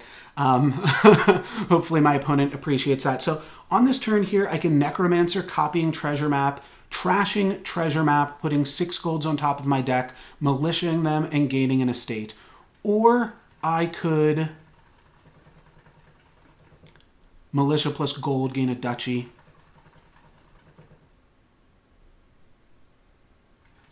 Let's just do this. Let's just do this. If my opponent ever grabs that province, we're done. But they can only grab that province through militia gold or gold. All right, so they're just grabbing a duchy here. That's totally fine. Though now we're in a really awkward spot because my opponent can potentially run the duchies here as well. Yeah, this isn't really an impressive turn, actually, now that I think about it. Oh well, we're going to go for it. It's cool. We're going to copy treasure map. We're going to play it. We're going to trash treasure map. And... oh, does that not work?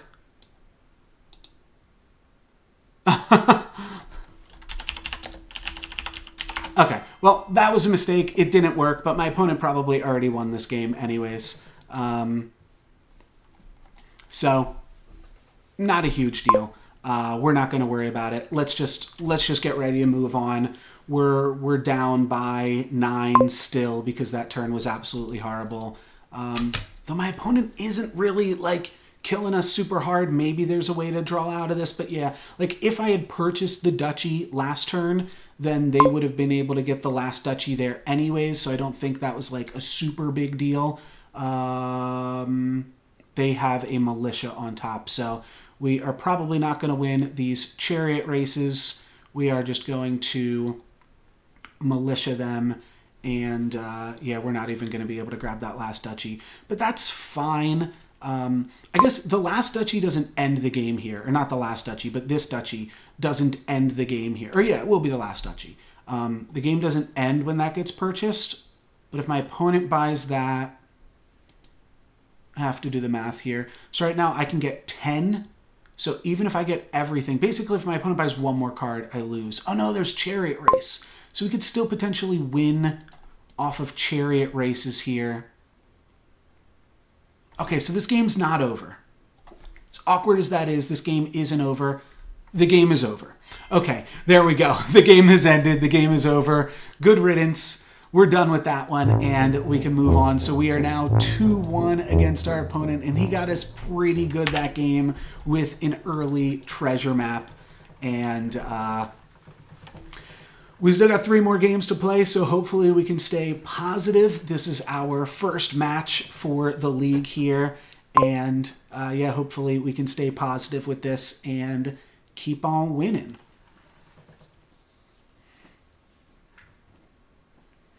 I don't know if I know any of these cards. I know Festival and Forge. Let's read everything else. Actually, I like to read these first. So at the start of your turn, add a token here or remove your tokens here for +1 card each. Sinister Plot, I think, is absolutely fantastic. It is, yeah, it's just incredible. So I'm going to be buying that on the first turn or as soon as possible. Alliance gains a Pravi, a Duchy, an estate, a gold, a silver, and a copper. So you get 2 bad things, but you get 2 pretty good things as well. And then I'd say you get 3 good things, which are the Pravi, gold, and silver, 2 bad things, and a copper and estate. But then you also just get a duchy, which just makes this a fantastic purchase, because for 10, you are getting 10 victory points. So it seems really good. Yeah, you probably want to buy it whenever you get a chance, and you might even want to concentrate on buying this rather than even buying the provinces. I can't get Sinister Plot on the first turn, I don't think, if they're going to let me get a festival. Counting House is somewhat reasonable. Either now or at the start of your next turn, +1 card, +2 actions, discard this other than cleanup. You may reveal it to play it. So, see if there's any other ways to discard. Put a card from your discard pile into your hand. Oh yeah, Mountain Village is pretty good too. Mountain Village is just a village, but it gives you a little bit more selection for a little bit more cash. Let's look at the 5s quickly, because we've got 5 cards in hand. Choose one, you get the version in parentheses. Each player gets, your opponent gets a card, you get 3 cards. Your opponent gains a silver, you gain a gold. Or each player may trash a card from their hand and gain a card costing 1 more. You get a card that costs 2 more. That seems really good. Till your next turn, whenever a player buys a card, they put it into their hand. They put their hand onto their deck. So this is a good late game attack. It puts your extra victory points back on top of your deck. In +2/+2, discard 2. When you gain this, you get to have a good next turn, but it's definitely not an early game card. +1 buy. While this is in play, when you buy a card, +1 coffers. That could definitely help contribute to the alliance, but I don't think we're going to get better than a turn 1 governor. I think a turn 1 governor is really smart. Unfortunately, our next turn here, we're not going to have any play. I don't even think I'm going to grab an estate. I don't think that that is worth it. But I will think about it for a second here while we see what our opponent gets to do. So they are going to have a 3, and for 3s, you just got to buy silvers on this board. There's nothing crazy with 3s if you don't have your Sinister Plot active. With a 2, I think we just use an estate. Or I think we just don't do anything, is what I meant to say. I think we just don't get the estate. So, all done there. But now we have a governor.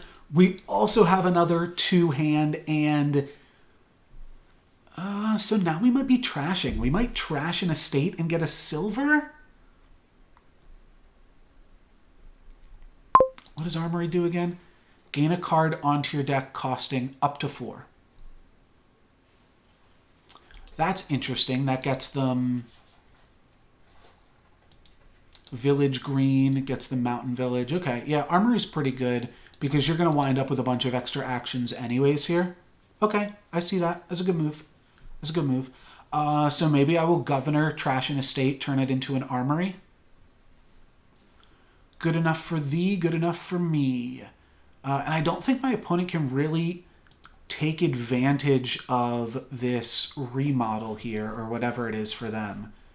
Because they can trash an estate and get a silver, or they can just trash a copper, get nothing. They could also trash their Armory and get a Governor, but so early in the game, I just don't think this is going to be that good for them here. They could also trash a silver and get an Armory. They just totally passed. Well, you know what? Because I have this Governor, I think I could afford to do that one more time. Like, that turn worked out well for me. I wasn't thinking about the estate just being used to turn into a Governor, turn into an Armory. I really want to get the Sinister Plot ASAP, though. I'm pretty sure I get the Sinister Plot next turn. My deck only has 1 estate left in it and 6 coppers. Is that right? No, it only has 5 coppers left. I don't know what the last card is in my deck. I don't think I have another card in my deck. Right, I only bought the Governor. Let's just buy an estate. Wow. Okay, no. That's exactly what I wanted. Never mind. That's exactly what I wanted. My opponent went for Armory on their first 4, but I'm going to go for Sinister Plot. As soon as you can, just the more times you can use Sinister Plot, so it's great. So at the start of your turn, you either contribute to it, you stockpile, or you claim your entire stockpile and get a bunch of cards. So just the sooner we get this, I think the better it's going to be for us. And yeah, it's just great. Governor gives +1 action, so I think that is great as well. And I can either trash the Armory into a gold. I don't think I'm going to want to do that considering I have a bonus action. We stockpile on our first turn here. My opponent grabbed another silver. So because they grabbed another silver, I really don't feel bad giving them a silver here. So we get a gold, they get a silver, and then I Armory. And then I believe I just grab Mountain Village because I have Governor, which is so powerful, and I have gold. So let's grab Mountain Village, and then I autoplay my treasures, and I do have to grab another silver here. Yeah, having no 3s in the game definitely makes this not that exciting, but we already drew Mountain Village, and we've got Governor on top. Why did I already draw Mountain Village? Armory puts it... Oh, Armory puts the card on top of your deck. Okay, well, I was not reading that appropriately. But that is pretty sweet. Great. So they finally bought a gold, but we got a gold basically for free. I'm just going to add to this. This doesn't look like it's going to be a super impressive turn. We're mostly just governating here. Right. Turn the Governor into another army. Yeah, let's add a token. Let's Mountain Village. Let's grab Governor. And then, like, we kind of got a little combo thing going on where we're doing this Governor thing a bunch. And I'm going to trash and gain because I can buy another estate this turn. So let's trash the estate and I think get another Armory. Armory does seem pretty solid in this early game. You want to splice in some cards, some villages that gain you additional actions, but we shouldn't ever be super tight on actions here. My opponent does trash an estate to grab a silver, and then we're just going to grab another estate. I think we're doing okay here. I think we're doing A-okay. Like I said, I'm going to alternate between Armory and a type of village, and I think that this should slowly build us up, though now I can just draw 2. And at that point, I'm like guaranteed to be able to grab a festival, which would be a much better buy. Yeah, let's just grab a festival here. And then we are on our way to an alliance. And I think that works really well. My opponent did just invest in the Sinister Plot themselves. And they start their turn with the Village Green, then they add to their Sinister Plot. Then they're going to Armory a village, and then they're just going to buy another silver. That's all we got going on. Just a bunch of silvers. I can grab another Governor, because I can turn any of these things into a Governor. Which is really interesting.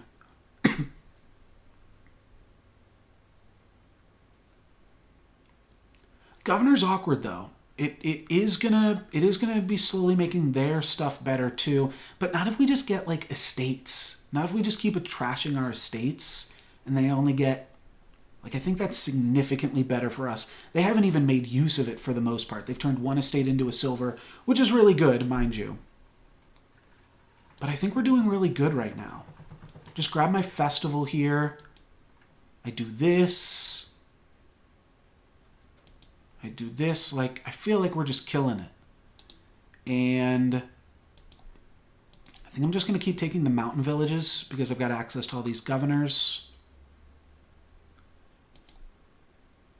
And then let's trash and gain an estate. Got so many mountain villages right now. Like, I think I'm fine to just keep picking up armories, and we'll do some... We might be able to do some crazy stuff this game. I'm not sure. We will just be grabbing a silver here, though. And, oh, I even have an additional buy. Well, we're not doing anything with that additional buy. So I think this is the game that I will potentially be able to go off. Let's see. 1, 2, 3, 4, 5, 6, 7, 8. So I can get a Pravi this turn if I Mountain Village into Festival. But I don't want that.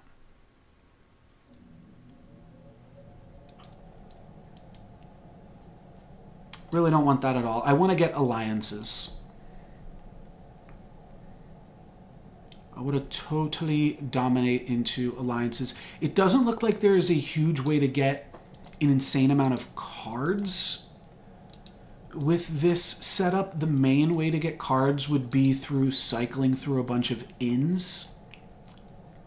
But I just don't see that happening. Oh!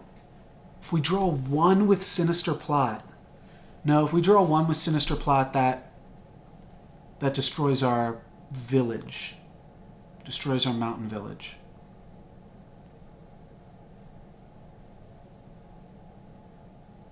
So I think this has to be a stockpile turn. And then maybe next turn we go for the alliance. We're going to have 2 buys, right, with our festival. So that would just be like...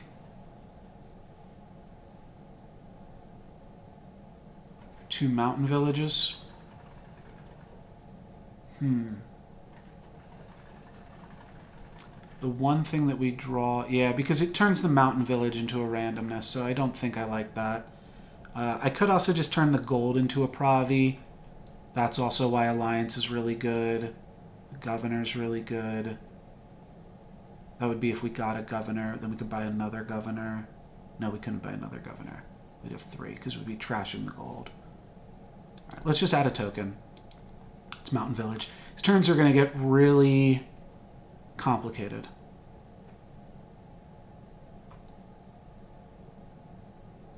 The cool thing with Mountain Village is you never run out of actions if you just like chain them. Like, it's always right to Mountain Village or Mountain Village and then do something if you have a bunch of draw. That's why Mountain Village is really good with any type of draw, but we really just don't have that this game.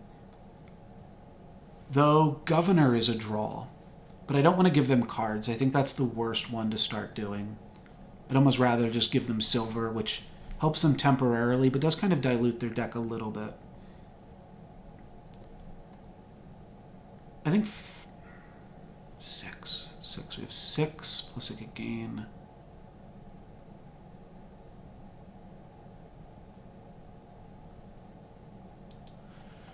Yeah, okay. I'm going to gain a gold here, right? And then I'm going to gain another mountain village. I just think the mountain villages are all so strong. And then we're going to gain another gold. Eventually we can start governoring these golds away into provinces if that's really what we want to do. But I want to start buying alliances. And I think the way that we buy alliances is doing this. So I think we will be able to buy an alliance this turn, especially with the Sinister Plot. And then I'm going to try to only buy alliances and governors from here on out. And maybe golds. And then whenever I can, using the governors to turn golds into provinces. But I don't want to do that yet. My opponent bought the first alliance. You can see that is a huge swing. That is a huge swing. They didn't use their Sinister Plot to do it either. We are going to use our Sinister Plot. We're going to draw 2. Got a copper and an estate. Mountain Village, that just draws a card off the top. So now what we can do is we can armory a Mountain Village to the top, then Governor to draw 3.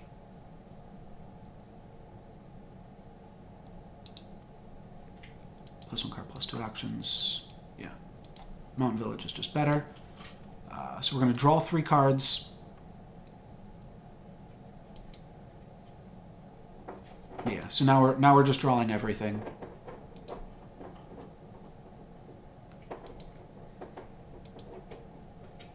And now what do we got? We've got 11, which is really just an alliance. So we did the same thing that my opponent did, plus we used our sinister plot, but that's totally fine. We have a governor, and they don't, which is hopefully going to be a big enough difference. My opponent does activate their sinister plot here. So they're going to have a big turn here. Wow. Okay. Yeah, that's huge. All right. So they grab an alliance as well. And I think we will hopefully be able to grab an alliance here, especially with the mountain village chaining. So we can play through all of our mountain villages and then play a governor to draw 3. That means we'll be able to play any actions we draw. 1, 2, 3. But we have 8 currently. So let's just play all of our actions first. So you just play all of your mountain villages every turn. That's why mountain village is insane. Then we play governor with a billion actions floating. Draw 3 cards. They draw 1 card. Then we draw another mountain village. And then we'll be able to finish this off with any card. This is 1, 2, 3, 4, 5, 6, 7, 8, 9. So we only need 1 more coin here. So let's just grab the gold. And then autoplay our treasures and buy an alliance. And there we go. So there's a cool little combo turn. Didn't wind up needing everything that we did, but we're staying on pace with our opponent here. Both of us have each purchased 1 alliance, so it's 22 to 22, and we're just doing that. Because we bought the estates in the early game, the estates are actually almost done, which is pretty interesting as far as alliance is concerned. But I think this game is definitely going to end on Pravi's with the alliances, as my opponent buys another alliance there yet again. Fortunately, I don't think we'll be able to keep up with them on this one. There's not really much we can do here. We can buy the last estate, but my opponent has definitely gained a little bit of an advantage here. I would love to buy another governor at this point. I just don't see this happening in any capacity unless I trashed my armory to get a second governor. Use the last 2 points by the last estate, which that one last point could matter for sure. No, it probably can't. It's choose whoever buys. Oh yeah, it definitely could matter. Yeah, it could definitely matter. Okay. Because it's the last one. So the last one is definitely significant. So let's just, let's add 1 token. And then let's governor, trash and gain. Oh, you have to gain something that costs exactly 2 more. Oh, that's awkward. We just trashed an armory to grab a gold. That is not going to be super beneficial, but we can use governor to trash gold to get province, and this game's almost over. Alliance isn't really as good anymore because you only get 9 for 10, but it's still obviously very good if you have the opportunity to do so. On our turn, we're going to be mountain villaging, I believe only once. 1 mountain village into governor for a draw 3. My opponent bought another alliance. So we're in a tough spot here. We are in a very tough spot. And they still have their sinister plot. So they are probably going to win this one. We really just have to hope that they totally peter out here. But I'm just going to add token, play mountain village, grab the governor. That's the thing, is when I draw 3, I'm giving them something too. Don't think there's a way around this. I think I just have to go for this and buy the penultimate province and hope that my opponent, with an extra card, with 2 extra cards from the sinister plot, can't end the game. But I think they'll definitely be able to. And I think that that will tie us up here 2-2. So that is a little bit awkward here now. I'm ready to change the stream title here because I think we've lost. They are debating with this sinister plot if they want to wait one more turn. That might mean that they have a really terrible hand this turn and just don't see themselves getting there. The problem is,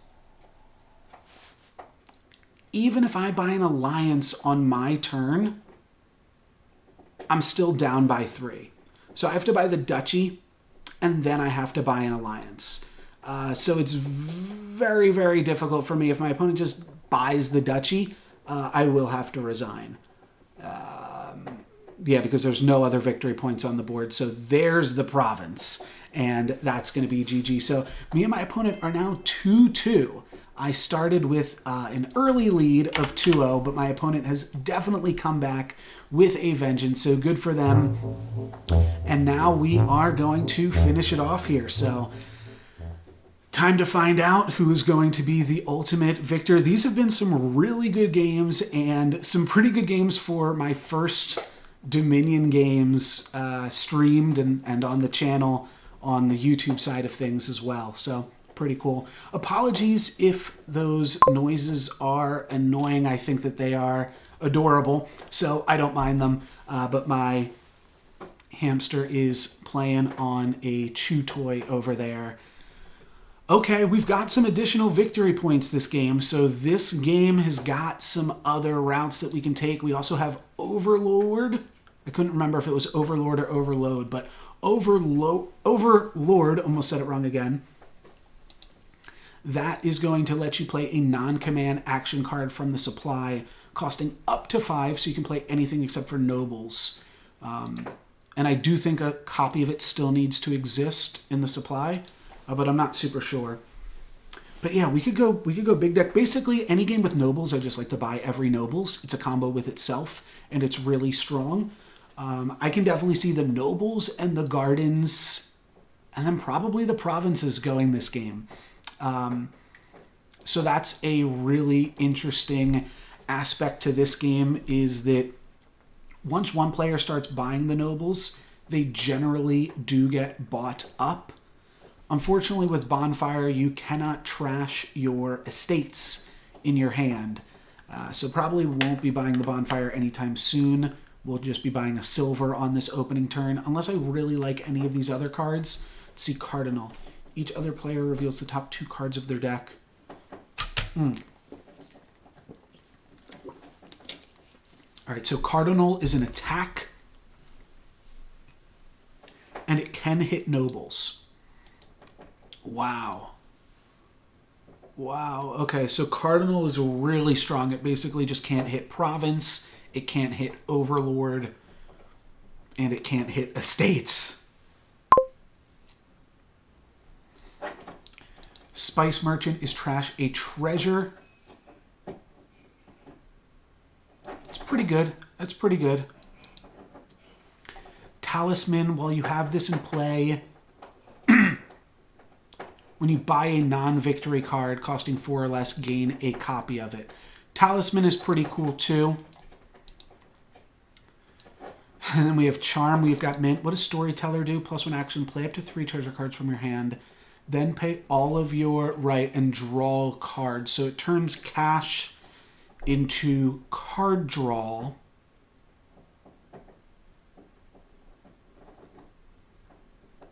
And it always at least draws 1. Could be good. I haven't really figured out where we're going. But I know I want to buy a silver to get there. I know it's going to cost a silver to get there, but not sure where we are headed just yet. My opponent buys a silver. I'm tempted to buy the Armory too. Puts it on top of your deck is pretty cool. It's good early because it's going to let your thing snowball. Yeah, let's get an Armory. And I'm going to give him a little bit of food so that he stops chewing. Hi, Woodrow.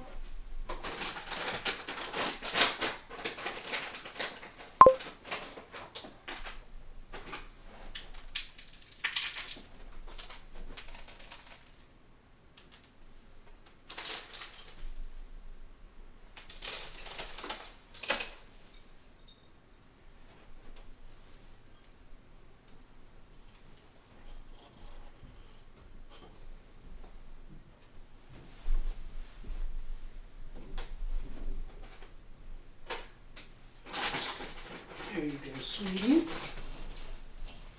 Do you want to get picked up? No.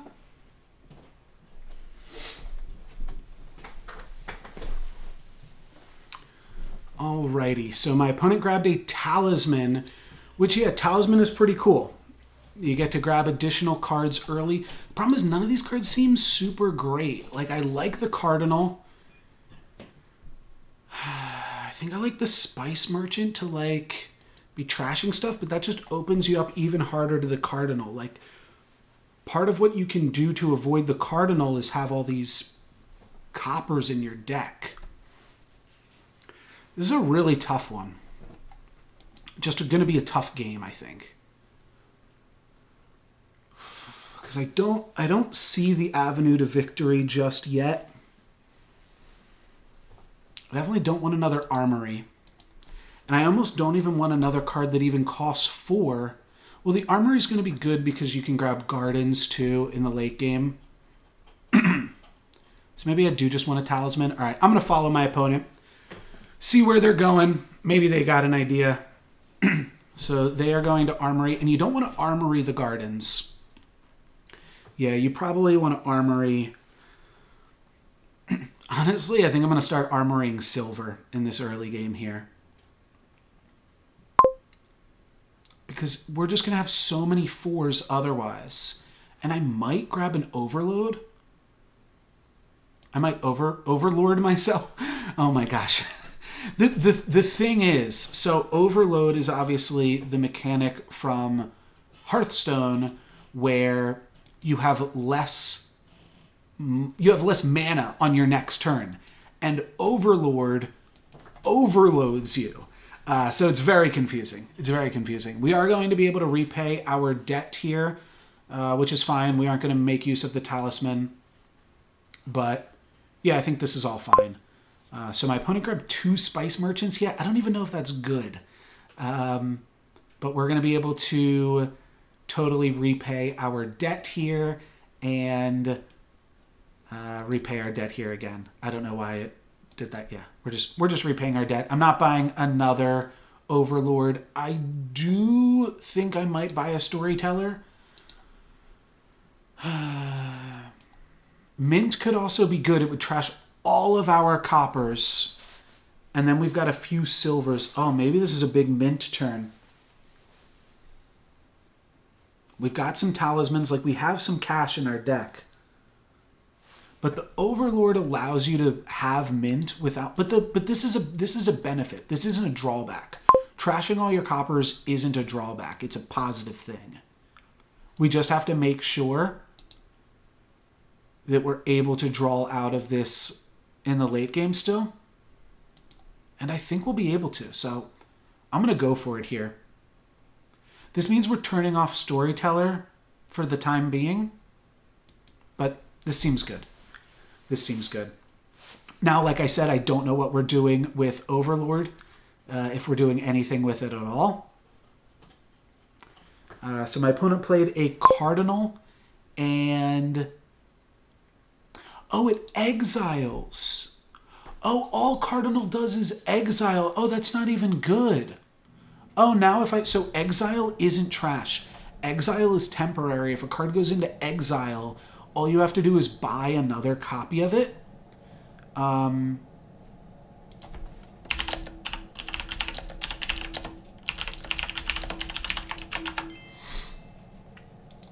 So I think you have to buy. I think if I gain a talisman, I won't get it back. But I think that's fine. Because I think what here I do is I just Overlord and I could Storyteller.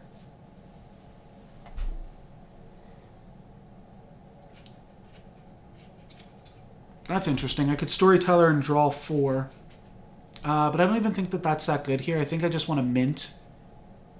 Which is just a free silver. And then I grab another silver with Armory. And then I buy another silver. Just going like all in on the silvers.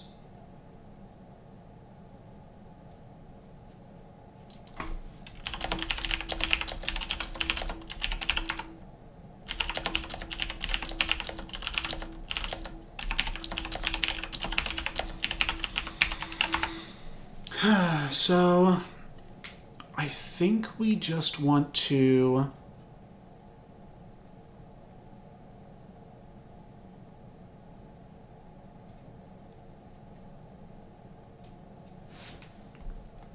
Can also Spice Merchant, get rid of this last copper for +2 cards, +1 action. Okay, let's do that.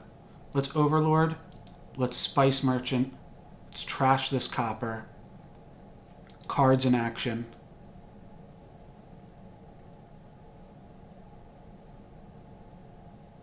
Sure. Why would we be buying estates? Just for gardens? I don't think I want that. Both of these do the same thing right now. So yeah, this turn kind of fell off a little bit. But it means that I've drawn better stuff now into the future. I really want to try to get my hands on a gold.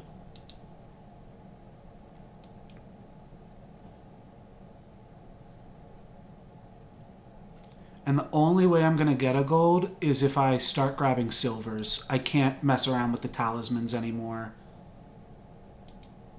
I just have to go for silver, so I'm not even going to do anything else here. All right, we drew another kind of a dud of a hand here, but eventually we will have enough coins to grab a silver, and at that point, we will do so. Or we'll have enough silver to grab a gold. 3 silver, we get a gold.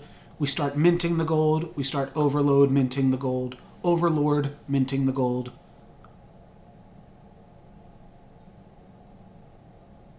And I think that's how we pull ahead with a win here. My opponent and I playing totally different cards this game. I have to read Charm. When you play this, choose one. +1 buy-in, +2. Or the next time you buy a card, you may also gain a differently named card with the same cost. Okay. That's interesting. I think I am going to grab a talisman here on this turn just because it will give us 2 talismans. Oh, my opponent just used Charm to gain a bunch of coppers? That seems absolutely horrible, but they did beat us to a gold. So that is the important thing. We're going to copy a silver. Then we're going to play both of our silvers, grab a talisman, and that gets our talisman that was discarded from exile by the Cardinal. So that's fine. The only thing that we really don't want discarded by the Cardinal would be maybe Mint. That would be a little bit awkward. And it can't take Overlord. But, you know, at some point in the game we get a choice as well.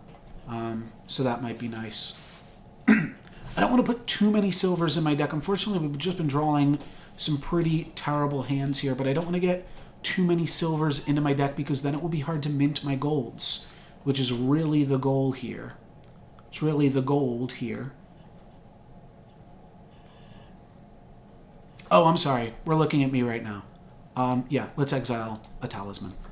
That's why we undiscarded our talisman. I didn't even realize I was getting attacked because last time I didn't have a choice. So eventually it will be difficult to unexile things if their supply is totally depleted. That will be awkward.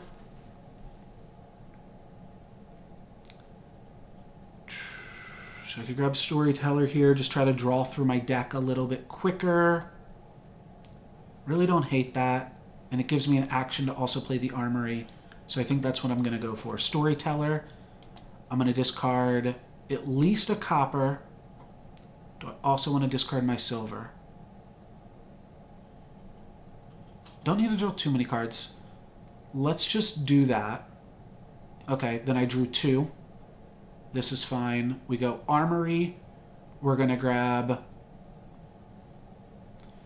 I think I'm going to grab a silver from the Armory, and then I'm going to go ahead and start buying gardens. There's just going to be a lot to the gardens here. And I might go ahead and mint away all of this stuff just to get another mint in my deck. Because it would give me 2 mints. So there's some significant value there. I would trash the talisman and a pair of silvers, but then I get 2 mints. So that's quite good value. I don't know why he's not... Wait, isn't this just the best value? Just grabbing a pair of Overlords? But I don't want too many silvers in my deck. I do need to find a gold first, though. That's the problem. So I think I'm going to take an Overlord here. And then I'm going to start grabbing... it's tempting. It's tempting. I think I'll do this later. But 2 Overlords, like... That seems like something my opponent was missing. Wait, did that not work? Oh. This only works for cards that cost 4 or less. Okay. So I messed up. Totally fine. Totally fine. Yeah. It seemed too good to be true that my opponent was like missing that every time, and then suddenly I found this like insane play. But my opponent really isn't doing anything super great here. We're tied up 2-2. If I can pull ahead with this game, I'm feeling like I'm in a really good spot. This turn, we're just paying off our debt. I guess I can like draw a card or I can put 2 silvers on... I don't know what I can do.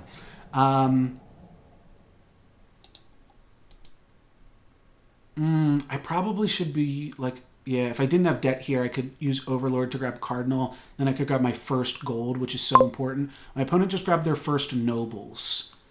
So that's good too. Overlord's going to be really good for us, though, for sure. I think I'm just going to, like, Storyteller, discarding 1 silver. And I'll be able to repay my debt here. So this is fine. Storyteller, let's discard 1 silver, nothing else. Draw all the rest of this. I only have 1 additional action here. Either way, I grab a silver, right? So it doesn't really matter. Let's just put a silver on top of the deck. Discarding from exile. So Armory does work to cancel out exile. And then I'll repay my debt. And that's it. I totally missed that I had an Armory in exile. I know I have a Talisman in exile, but that's totally fine. This turn I get to grab a gold or a nobles. I love that. I also get to use an Overlord. I think I'm going to buy a gold because I just have 2 Overlords and a mint. I really want a gold in my deck to start minting some gold. That is how we win this one. This is a slow game. Like I said, all of these nobles are going to be purchased. All of these gardens are going to get purchased. Which is also why it's good that we're armorying and we're minting, because it's just adding cards to our gardens. So let's Overlord. Let's mint a silver. Then let's grab a gold. We did it. And we drew our gold already. That is perfect. Now we get to make another gold. Or we get to buy our first nobles. Both of those seem really strong. My opponent is Spice Merchanting away. They have trashed, let's see, how many of their coppers have they trashed? Probably all of them, which I think is good for us because that means they're going to be less likely to want these gardens. They are going to go for all the nobles, and these nobles are going to go before the gardens here, which is why I'm definitely considering buying a nobles right now. However, it's been so tough for us to get the gold, and we have so many mints and overlords in our deck that this gold goes a long way early game. So I think I'm going to go ahead. Oh, that's right. Talisman only works for like nothing. All right, let's totally ignore Talisman. The card's a total joke. Let's grab silver, and then let's grab another gold. Let's grab one more gold here in the early game. Now I will buy a nobles. And I don't exactly know what this Overlord is doing. I'm tempted, honestly, to just ship this silver into the storyteller and draw through my deck, so that way I can draw these golds and start minting these golds. I think that might be really good for us, but these nobles are going to be so important. The more nobles you have, it's just a 1-card combo. My opponent has trashed all of their copper at this point, I have to believe. Oh, that's right, 5 of these coppers were ours. So my opponent's trashed 6 copper. They just caught up to me. They just passed me. Oh, wow. Okay. I totally forgot about that. And that also explains why my deck is so small and I wasn't really remembering it. So we don't really have that many coppers either. That's pretty important to remember. All right. I'm going to switch back to log, see what they did. They bought a gardens. Okay. So they also recognize that gardens is going to be super important. Yeah, another thing here is I could just like Cardinal, get Province. I don't even think Province is as good as Nobles, though. That's the crazy thing. I definitely want to buy a Nobles this turn, so should I mess with anything else? Should I just Overlord, Armory, Silver, buy a Nobles? That's probably just a good play, a good safe play. Don't do anything risky. This turn, just mint a silver, buy a gardens. We're gonna slowly overpower my opponent in the fact that we have a little bit more mints and overlords and armories. Though I'm not sure that's true, because they've been talismaning aggressively. So yeah, who knows? They might be able to. They might be able to have bigger gardens than us eventually. I'm not really paying super close attention to cards in deck and things like that. I've got other stuff on my mind, doing commentary, and then also trying to take care of the hamster in the interim here. That's pretty good. That's pretty good to charm for a gardens. That's how they did it, right? Or no, they charmed for the Spice Merchant. How did they get the second gardens? They didn't play a talisman. And you can't because it's non-victory.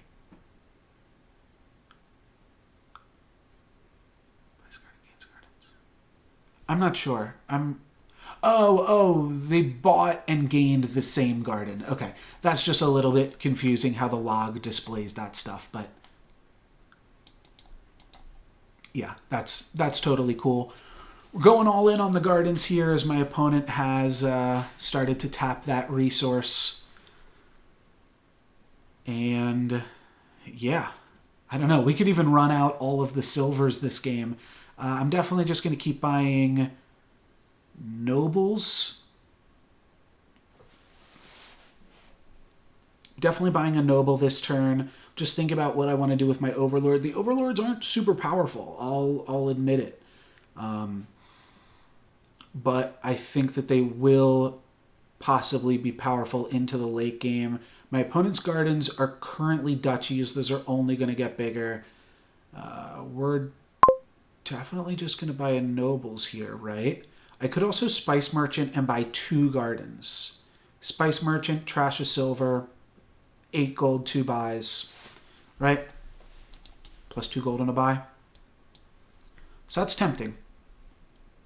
And it gets a silver out of the deck. We don't really need the silvers now that we have golds. I don't really love trashing because we're buying gardens. And I think I like the nobles more than I like... Yeah, so what do we do then? Do we cardinal? Doesn't even seem that good. We just armory it again? Sure. Armory, grab a silver, autoplay the treasures, grab a noble. Easy enough.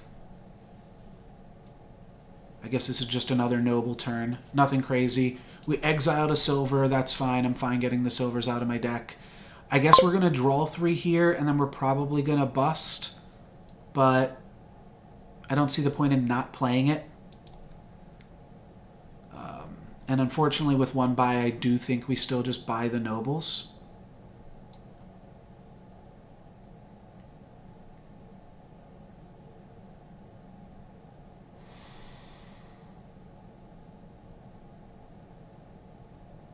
I think the nobles is just such a better buy, and my opponent has so many nobles already that it really scares me. This turn, I think we're going to Storyteller. I think we're going to Storyteller, and we're going to mint a gold and then buy a nobles. So, Overlord, Storyteller, discarding everything, and then we should draw the mint and the gold. We did not, but we drew some other things. If we nobles into the mint, we can't play it. We can already buy the nobles, so should we just shuffle through our deck so that way we'll be able to play into these nobles quicker? I don't hate that. We're totally losing up on the mint on this layer. So maybe we should just Armory. Armory, silver on top. Sure, I'll take it back from exile, and then let's buy another nobles. The nobles are just so important that I want to make sure we get them all. I'm going to Storyteller again this turn. What do they have for us here? So many talismans. Oh my gosh. All right. Well, they get all the nobles there then. They wouldn't have... Yeah, talisman doesn't work with that. As we learned earlier this game, I'm just going to Overlord, Storyteller, and discard everything. And now we are going to first gain actions. Then we are going to gain cards. Then let's take a look. Yeah, then we gain actions. Then we gain cards. Then we mint our gold. And then we grab a province.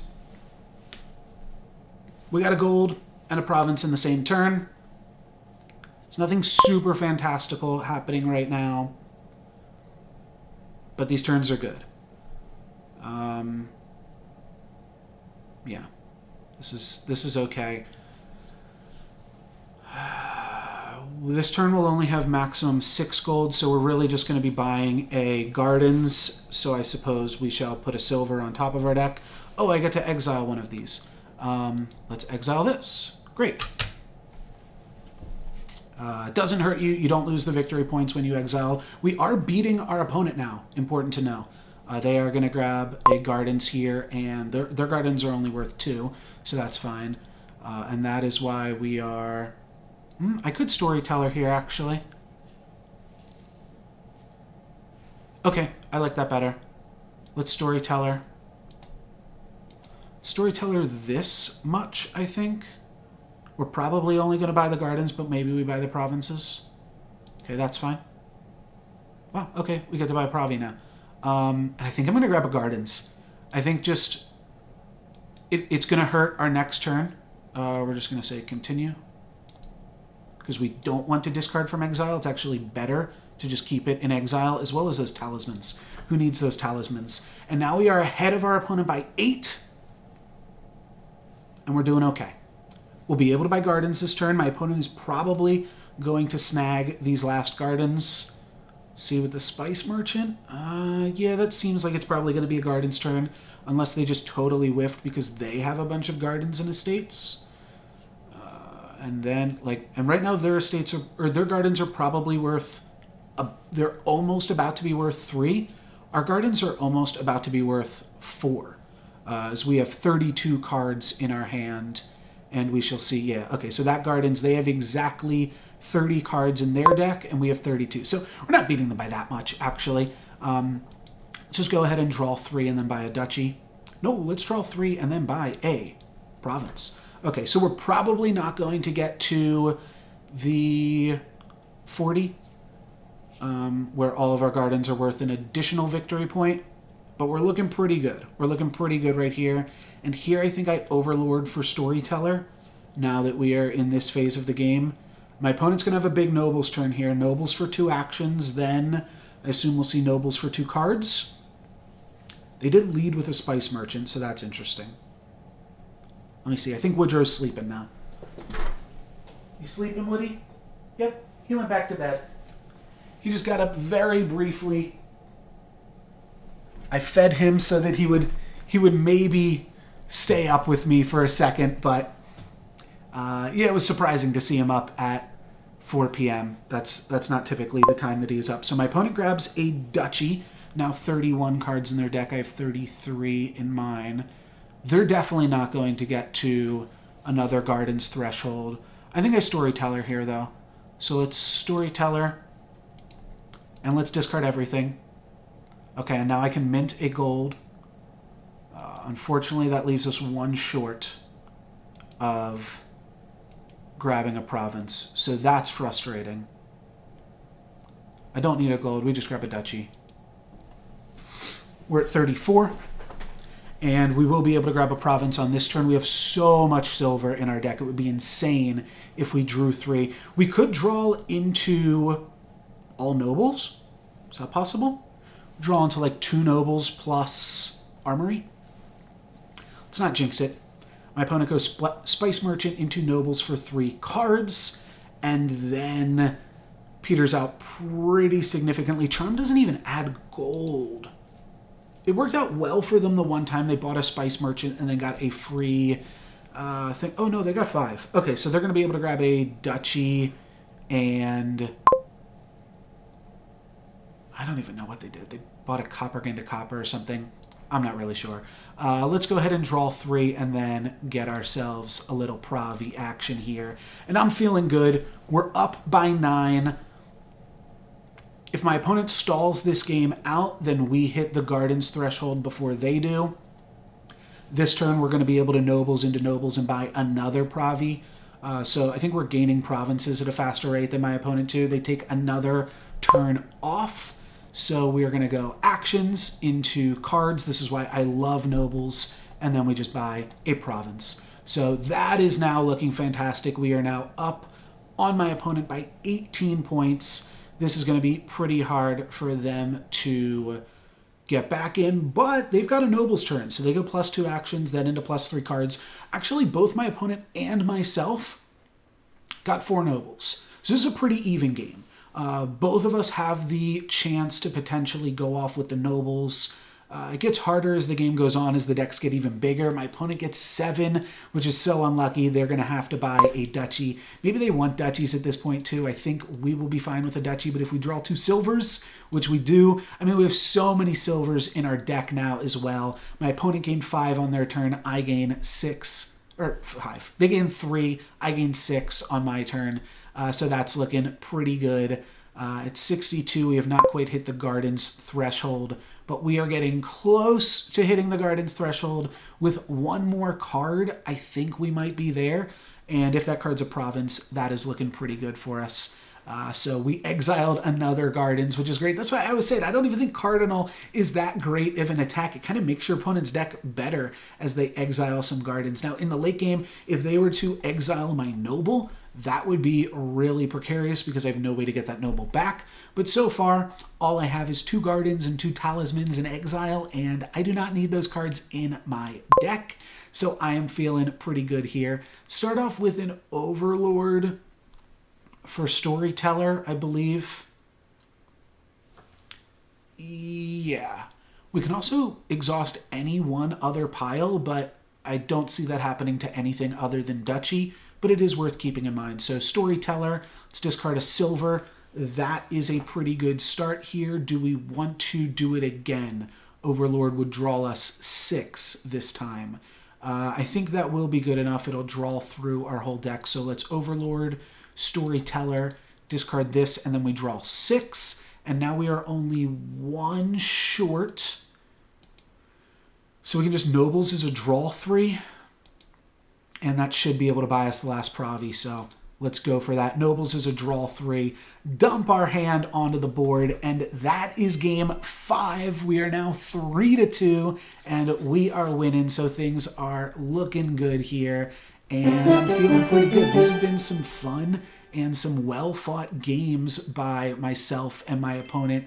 And I am going to be able to be on the play here for our last game because I was on the draw for that one. But yeah, things are looking pretty good. Pretty good right now. So as we move on to our last game, we've got another Sinister Plot game. That's looking fun. Border Guard is a crazy card. We've got a lot going on this game. We've got boons, we've got horses, and I am first to play. So let's start reading. What is commerce? gain a gold per differently named card you've gained this turn. We've got 5 to start off with. We've got to take advantage of that. Let's read the 5s first. Reveal cards from your deck until you reveal a treasure card. Discard the other cards, play that. I don't like that. I do think I like Paddock. Yeah, gain 2 horses. This is going to be, wow. This is going to be really insane for us, I think, to start off the game. When you play this, if you then have an odd number of idols in play, receive a boon. If it's an even number, each other player gains a curse. Okay, wow. So idol also seems great, but Paddock seems like it's going to help us get the idols. So I think I'm going to buy 1 Paddock, then I'm going to buy a border guard, and then I'm going to buy idols. Explorer, you can reveal a province if you do gain a gold to your hand, if you don't gain a silver. Okay, that's fine. We're not going for it. Mining Village is fine. Bishop, I believe, is cool. Did we play with Bishop earlier? Yes, we did. We played with Bishop in the first game. Okay. Oasis, plus 1 card, plus an action, discard a card. That's no good for... Okay, let's go ahead and do this. We got very lucky, guys, but Paddock it is. And then we're going to play Border Guard. Border Guard has its own little mini game going on, and I will have to see... Oh, Will-O-Wisp is just created from one of the boons. So my opponent is also going to have a pretty similar start to us. They're going Border Guard probably into Paddock here. We shall see. Border Guard's really interesting. It's just plus an action, plus a card. You get to look at the top 2 cards and pick one. And is this an action? Yeah, okay, so we want that. If both cards are actions, you get to upgrade your Border Guards for the rest of the game. And by the rest of the game, I mean your opponent can steal your upgrade from you if they pick the same one. But it's very, very snowbally and very powerful for a 2-costing card. It means you basically want to buy actions every single time. Let me trash a card from your hand. Trashing cards is just good. What is Caravan?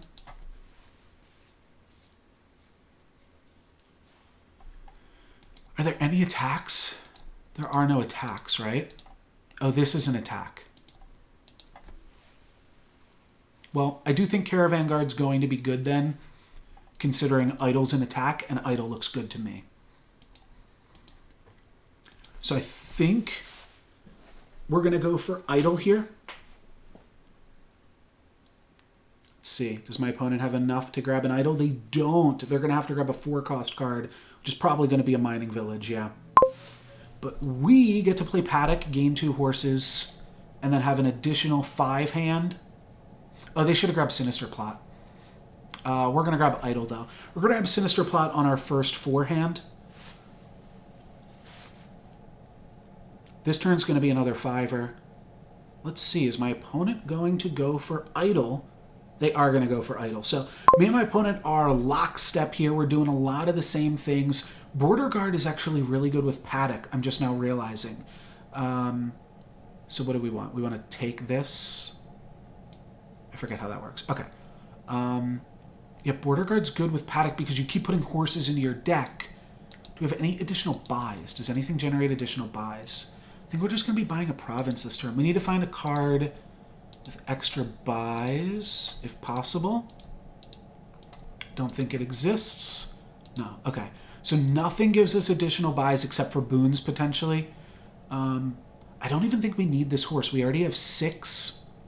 It's enough for Paddock or Idol. If we play the horse, we can probably get a province, but like maybe not even. So I'd rather just hang on to our horses. We should play the Idol first. Gain a Will-O-Wisp. Okay, so that's how you gain Will-O-Wisp. And now I either want another Paddock so that we can use the Border Guard to maybe... Or we just grab another Idol. That also seems really, really strong. Don't really think you can go wrong with either of these 2 5s here. Idol just seems really cool. So does Paddock. I'm going to grab 1 additional Paddock. I think grabbing the Border Guard will be... If either of us can grab the Horn or the Lantern, and I'll show you what those mean when they start to come up here. But if either of us can do that, I think that's going to determine who wins the game. So I could use my horse to grab Sinister Plot. I think that's worth it because they did. So yeah. let's buy into the sinister plot here. On this turn, we'll have 4 gold, so we can maybe get the mining village. It's probably fine. So they played a paddock, played a horse, and now they've got 5. Are they going to go for their second idol, or are they going to go for their second paddock? They went for a commerce and gained a gold. Okay. I don't think that's good. I don't think that gold is better than idol or paddock with what we have on the board here. This game is going to be a quick game, so we do have to realize that it's very easy to get these provinces unless I start cursing my opponent ASAP. I think I want another border guard. I want to pretty aggressively grab the horn, which allows you to put the border guards, put 1 border guard on top of your deck every turn, which is super powerful. Will-O-Wisp is just it's just a free fisherman, as we're calling them in this video. +1 card, +1 action, +1 coin. You know, most of the time it's just going to be a fisherman, but that is totally fine.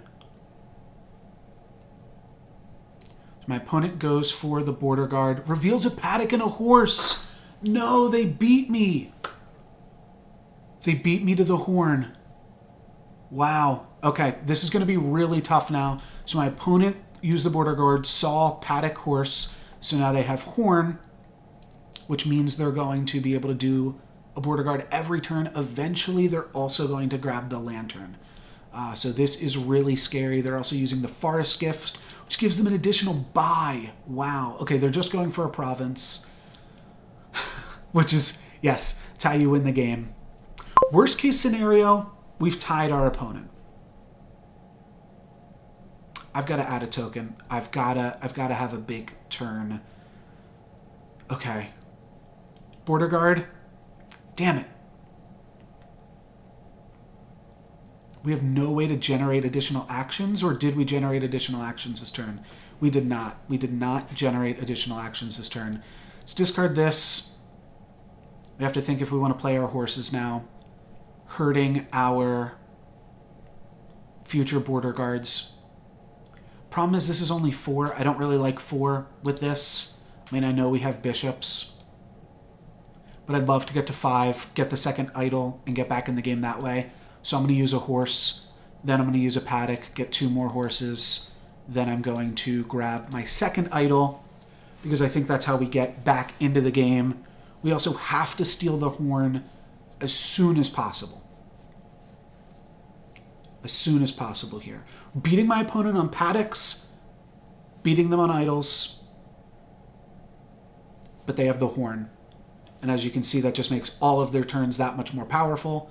They were able to discard a copper. They might have drawn that gold off of it, and then they put their border guard on top of their deck. Do we need a bigger turn than this here? This turn looks fine. Actually, I think drawing 2 might be fine, because then we're not going to use it for a little bit again. So yeah, I think I'm going to cash this in, cash in my Sinister Plot, draw 2. Border guard. Yes! We got it. Okay. So now we want to discard... Let's discard the Will-O-Wisp. We're going to take the horn from my opponent. Oh, I discarded the border guard. That's... fine. Okay, 1, 2, 3, 4, 5, 6. Do I want to go for a province? The real question is, do I want to find my second idol? Or do I just want to grab an additional idol here? I think I'm just going to grab an additional idol. Yeah, do this. 2 more horses. Additional idol. May discard a treasure card to gain a card costing up to 4. That is perfect. Let's discard a copper. And now I get to gain, I suppose, a mining village. +1 card, +2 actions. That could help us because we have 2 paddocks in the deck. It seems fine. Bishop could be a good catch-up card in the late game too. I think we just grab the mining village and then grab a second idol. And then we're going to top deck our border guard. We have stolen the horn, and we have potentially inched closer to victory here. But they are taking the horn back. This horn is going to get around. This horn is going to get around for sure. So the lantern is actually the more powerful one that upgrades your border guards and letting you look at 3. But once you have the lantern, it becomes more difficult to grab the horn. So for this reason, we are probably going to just spend our time passing the horn back and forth. But if my opponent takes the lantern, that's kind of interesting. Then I will eventually take the lantern. And then when they take the horn, it might be tough for me to take the horn back once you're stuck with the lantern. So there's some very interesting sub-game going on there with just a 2-cost card, which is so crazy. But there's other, Peasant is a 2-cost card that has an incredible sub-game going on, as do the other level up cards, or whatever we want to call those. So my opponent goes Paddock into Province and top decks their border guard. So there we go. Well, let's lead off with the border guard. That's going to inform our turn. We choose a card to put into our hand. Okay. So that's where my mistake was. I did mess up, but in the last game here, I don't really want to be asking for too many undos. I feel like we're doing okay regardless here. I think I'm going to Paddock into another idol at this point and keep the horses into our deck. My opponent's buying the provinces, which is scary, and they still have their sinister plot.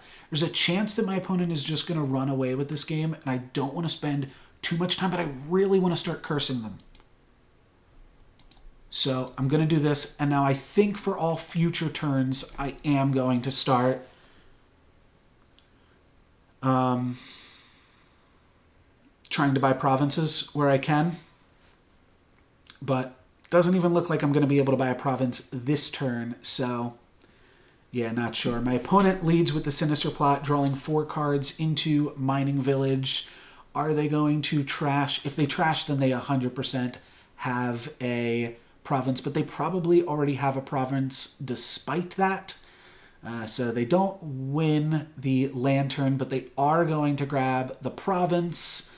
They aren't going to have enough cards for the Sky's Gift because they sequenced their cards incorrectly. Can't let them take it back here, but you have to play your idol first, so that way you can make use of the boons that you get potentially if you get the Sky's Gift, or get something that allows you to trash your cards in your hand, something like that. Oh, thank goodness. Okay, I am getting a card off the Caravan Guide. It's going to let me grab another idol or something. Let's add a token. Oh, I drew... Oh, but I get +1. I get +1 from the Caravan Guard. Wow, that's what you get. You don't get a card in action. You get a card in action when you play it. You get a +1 at the start of your next turn. So let's go for the idol. Look at the Moon's Gift. Look through your discard pile. We don't have that. So now I will just buy another idol, and hopefully now we can start cursing them. I believe my opponent has 1 idol and I have 5. So we should be able to horse into these idols. Paddock to keep horsing. Mining Village to play multiple paddocks, and I think we've somewhat come together here. We do really want to take that horn. Whew. Because my opponent has gained all of the provinces so far. Do I want to draw 2? I don't think I need to draw 2. But I think I can play my whole deck this turn if I draw 2. So I think that's a critical amount there. Get past those 2 coppers. It's essentially a free horse. Let's go for a Will-O-Wisp. Let's go for a border guard.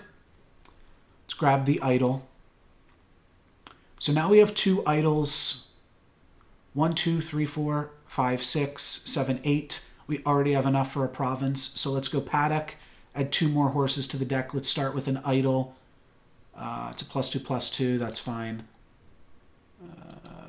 Sure. Discard 2 horses. Idol. We curse them on the second one. And then we grab a province. So we're getting back into it. We're getting back into it now. We've got to curse them every turn. We've got to buy a province every turn. We've got to get a duchy somewhere in there too. This is going to be tough. They're going to get their Sinister Plot online eventually.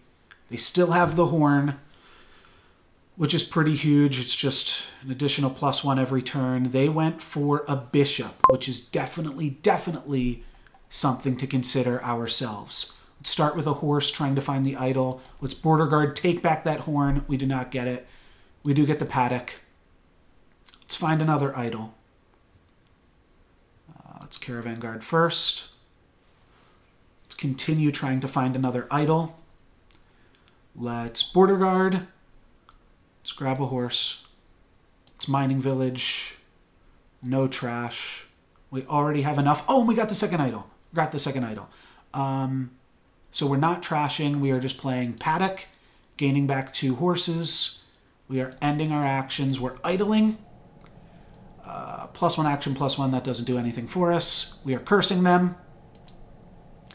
And then we are grabbing a province. Okay. This is what we want to do. We want to play 2 idols every turn. We want to curse them, and we want to get a province. We're only trailing by 10. But the tricky thing is, buying that penultimate Provi, that second to last province, is gonna be too scary. With all of the horses in this game, they've trashed. They've bought the penultimate province. Let's add a token. Yeah, because we can't buy a province this turn anyways. We do need to curse them. But we're just going to look for horse stuff. That's fine. Let's gain 2 horses. Let's idle. +1 card at the end of the turn. That's fine. We're just buying a duchy here.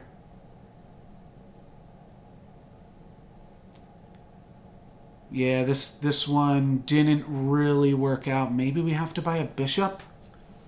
What can we start trashing with bishops? Start trashing our paddocks, our horses, our border guards. I think we're just going to tie it up here. I think we can't pull it out. Let's go for a duchy, though. I'm not going to give up. We're trailing by so much. I guess I did say it was going to be a fast game, and I think I messed around too much. They drew a card off their Sinister Plot. They're drawing a gold off their border guard. You just see how fantastic that is. And they get the Sea's Gift. What is the Sea's Gift? +1 card. Could that +1 card be the decider? If that's a copper, they get to end the game. If not, we get to curse them, buy another duchy, hang out for a little bit. They bought a duchy. They did top deck their border guard. I don't think I need to draw 2 here. We've got a lot of horses. All we're buying is a duchy. We already have enough for a duchy. Let's just add a token. So the thing is, like, the Sinister Plot makes it so hard. Oh, maybe they drew a curse, and the curse finally came to fruition there. Let's Will-O-Wisp. We top decked it. That's unfortunate. But I drew an idol. Okay, so we're good here. Yeah, we're good here. We end our actions. We are going to draw a province next turn unless we use a horse. Is that worth it to get through the deck? I think it is worth it. Yeah, let's use a horse to draw through that province. End the action. Let's play an idol. I may trash a card from my hand. So I'm going to trash one of my coppers. Right? Yeah. Play an idol, curse them. Down to 33. We're getting somewhere. We buy a duchy. It's 21 to 33. This seems impossible, but we're not giving up. They border guard. There we go. There's our curses doing some work, and all of their provinces, slowing them down slightly. But they've got the horses. They've got the Sinister Plot. I think this is going to be a 3-3 draw. This is a long video and a long stream to get to a 3-3 draw, but these were some really fun games, and I definitely made a mistake here in the last game. I got really lucky in some of those earlier games, and my opponent and I both got lucky this game. So I get to trash a card. I can't imagine I want to trash a card at this point in the game from my hand. They're just trashing a curse, so that's not anything too crazy. Wow, and they've got nothing. Oh, they've got absolutely nothing. That is beautiful. That is so wonderful. We're going to draw 3 for sure with a hand like this. Yeah, that bishop is mighty tempting, isn't it? Let's start with Will-O-Wisp. Then let's play Mining Village. I don't think I'm ever trashing Mining Village. Let's play our first horse. There's our first idol. Let's play our second horse. We drew 2 more horses. Let's play a third horse. We still need an idol. Let's play another horse. We found our second idol. Let's play a paddock. Get those horses back into the deck. End our actions. The top 4 cards of your deck. Discard any number, put the others back in any order.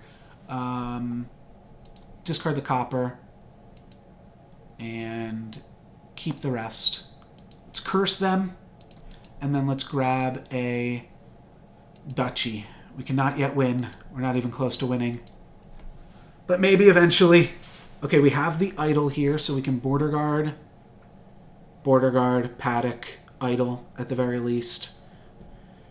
My opponent doesn't have anything on the Sinister Plot. They've got 1. Okay, they are going for the 1 off the Sinister Plot. They must be really close here then. They've got a horse. That's why they went for it. And do they have it? No! They used a horse and their Sinister Plot, and all they bought was an estate.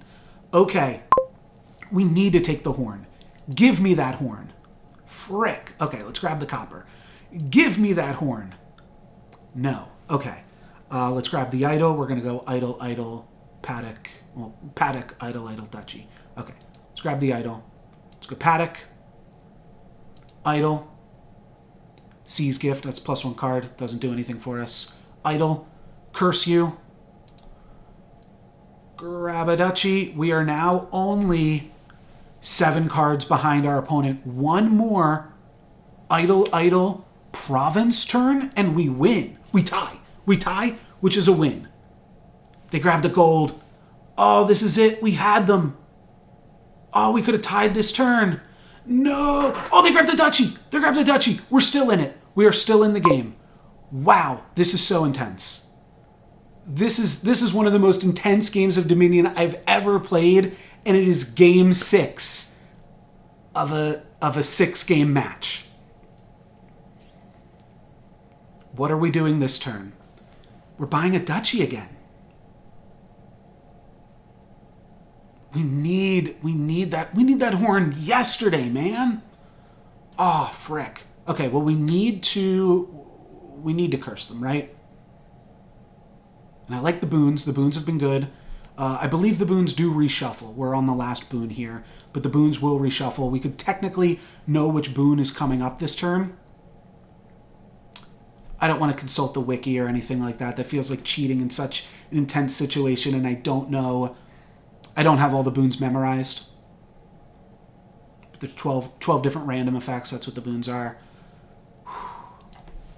Just going to give my opponent. Such a close game.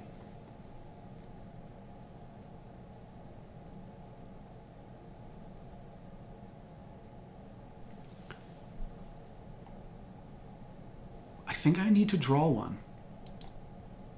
Okay, that's a good draw. Border guard. Yeah, baby! We got it. We got it. Okay. Now, I don't need the paddock as much. We are going to be able to take the horn from them. We're going to use all these horses, though, too. Let's grab the paddock. Right? Yeah, let's grab the paddock. Let's grab the horn from my opponent. Enough of that. Horse. Horse. We're just looking for the second idol. There we go. We found the second idol. Let's paddock. Let's idol. We look through my discard pile, put a card from it on to the top of your deck. Horse is never bad. Let's put a horse on top of the deck. Let's curse my opponent. Then let's grab a duchy. My opponent is going to be able to buy the last duchy. And now we're going to top deck our border guard. So now we've got a border guard and a horse in this turn. We don't have our Sinister Plot. My opponent draws a card off their Sinister Plot, hoping to end the game right now. Otherwise, they're going to buy a duchy or potentially an estate. Bishop. Oh, that gives them a victory point. So now they don't even need an estate. I'm not trashing. That bishop is a savior here. Okay, I don't know what Caravan Guard does, but I get to use it to stop the attack. Yeah, it just gives me free Caravan Guard. Gain a silver. They gained a duchy. So the duchies are gone. We're going to slowly make our way through the estates, which means now I need to start buying bishops. If we can grab the lantern, that would be incredible. Let's go for this. We don't grab the lantern, but we do grab a horse.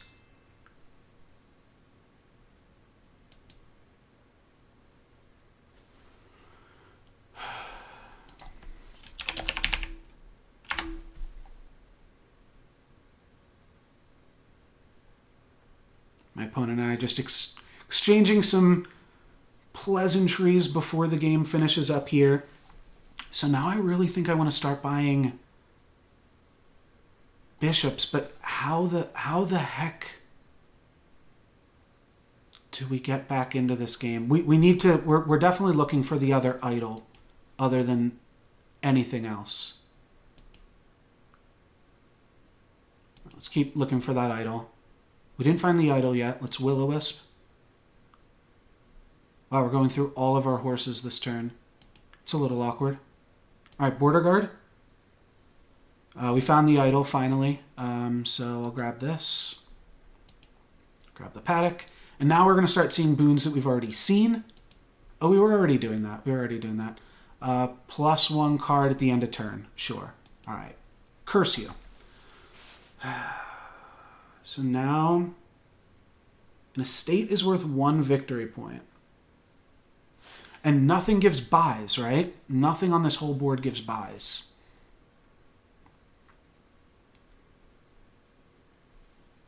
How can I possibly catch up here now that my opponent has bought the last duchy? I really just can't. I need to get somehow insanely lucky with the bishop. Okay, yeah, that's all we can do. I can top deck the Border Guard. I can keep cursing my opponent. My opponent has 7 curses in their deck. It's got to start hurting them eventually. They play a Paddock as their only action. They got 7. So are they going to go for an estate? They gained an Explorer. Don't know what that does for them. We've got a good enough stuff going on here, and we're only buying bishops now. Maybe golds. So we're just going to add a token. Let's Will-O-Wisp. Let's Border Guard. We hit 2, so now we get to take the lantern as well. So let's just grab the mining village. We'll take the lantern. We'll go mining village. End actions. Grab a boon. May discard a treasure to gain a card costing up to 4. Yes. We're going to discard a copper to grab a bishop. Then we're going to idle them. And then I'm going to grab another bishop here. I believe.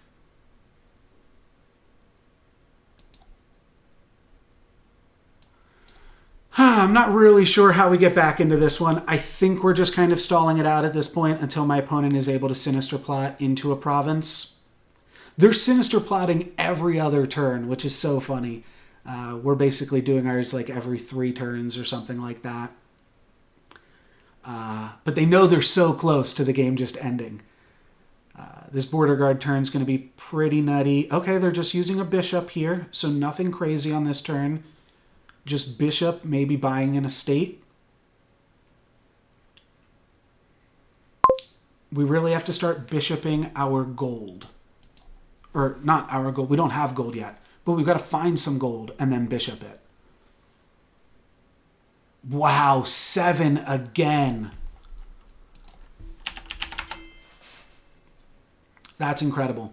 Well, I'm glad we took the horn from them then. They grab a gold because they realize that a gold can translate into 3 victory points. We've got to start doing that too. I don't really need the token, or I don't need the draw two. I don't need anything here. We want to make sure that we're cursing them every turn, so I guess let's draw two. Let's go Border Guard. We are going to take Idols, and we are going to take Mining Villages.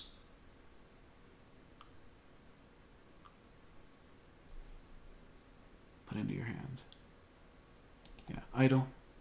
Okay. Well, we're only using one thing this turn. We're so close.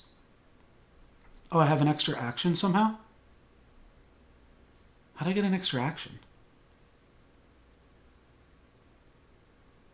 I'm not sure how I got an additional action, but whatever. I shall take it. Let's idle, and I draw two, discard two. Unfortunately, we're not going to be making use of this bishop here, because you can't go back into your actions. Then we're going to curse them, and we can only give them one more curse. That's also the scary thing. I think we've got to grab a gold here so that we can start trying to bishop our golds. This is 3. If I can bishop a gold and buy a province, we're so close. If I can bishop a gold and buy a province, ooh, and this turn's going to be terrible. This turn's going to be absolutely terrible. But it's also terrible for my opponent. They've got nothing. They can buy a bishop. That's it. This is definitely their last play. Look at the top 4 cards. Put the rest back in any order. They discarded every card. That's funny. And we've got Border Guard. So we can potentially make something happen here if we grab horses. Yeah. Let's use a horse. Nothing. Nothing. Okay, I think I'm going to buy an estate this turn then. What do we get here? Discard 3 cards to gain a gold. That is really good at this point in the game. Thank you, Idol. And then I am just going to... What does Oasis do? Plus a card, plus an action, discard card. No bueno, no bueno. I could grab another Border Guard now that I have the Lantern and the Horn. But I think I'll just grab an estate. I think every point matters here. Let's top deck this. Okay, we get to Border Guard.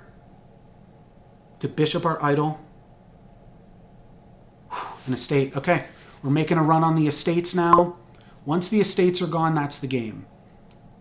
My opponent correctly this time sandbagged on their sinister plot so that they could buy a card off the province. We are going to... I think we're going to draw one. My opponent might win the game next turn, which we couldn't if they do that. There's nothing we can do. Nothing that can be done. We need to bishop hit gold. So we need to draw some stuff. Okay, now we have an additional bishop. Let's go Border Guard. This is not great. This is not great at all. Bishop, Paddock. No, we need to draw. Taking the random card, and it's a horse. That's wonderful. Perfect. Okay. But now we only have one action, and we did not hit a second idol, which is really bad. So now we have to bishop. Probably the Paddock, which is tough because we're really running out of horses now. Bishop the Paddock, we get 2 off of that. We got a 3rd off of the estate. But we're climbing back in here. We need to play bishops every time we draw them. And we need to gain stuff off of them. I could potentially rebuy the Paddock or rebuy a bishop here. I might, actually. Oh, they trashed a curse. Oh, shoot. That is really scary. When I play bishop, they get to trash a curse. So I gained 3 from that, though. So I gained 2. Okay. Let's idle. I may trash a card from my hand. I think I trash a copper by a bishop.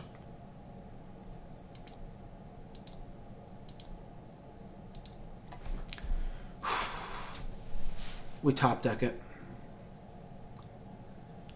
Either way, CULATERTOO, this has been an epic, epic game.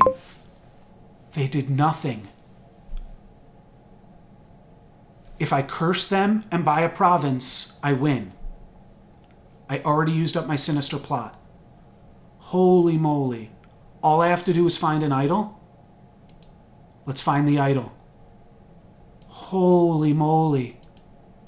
No way. No way. I'm not BMing. I'm just making sure. Because I have it now. I have it now. I can idle. Idle. They go down to 40. So if I bishop, I win. If I bishop something else other than the gold, I win. Otherwise, I tie.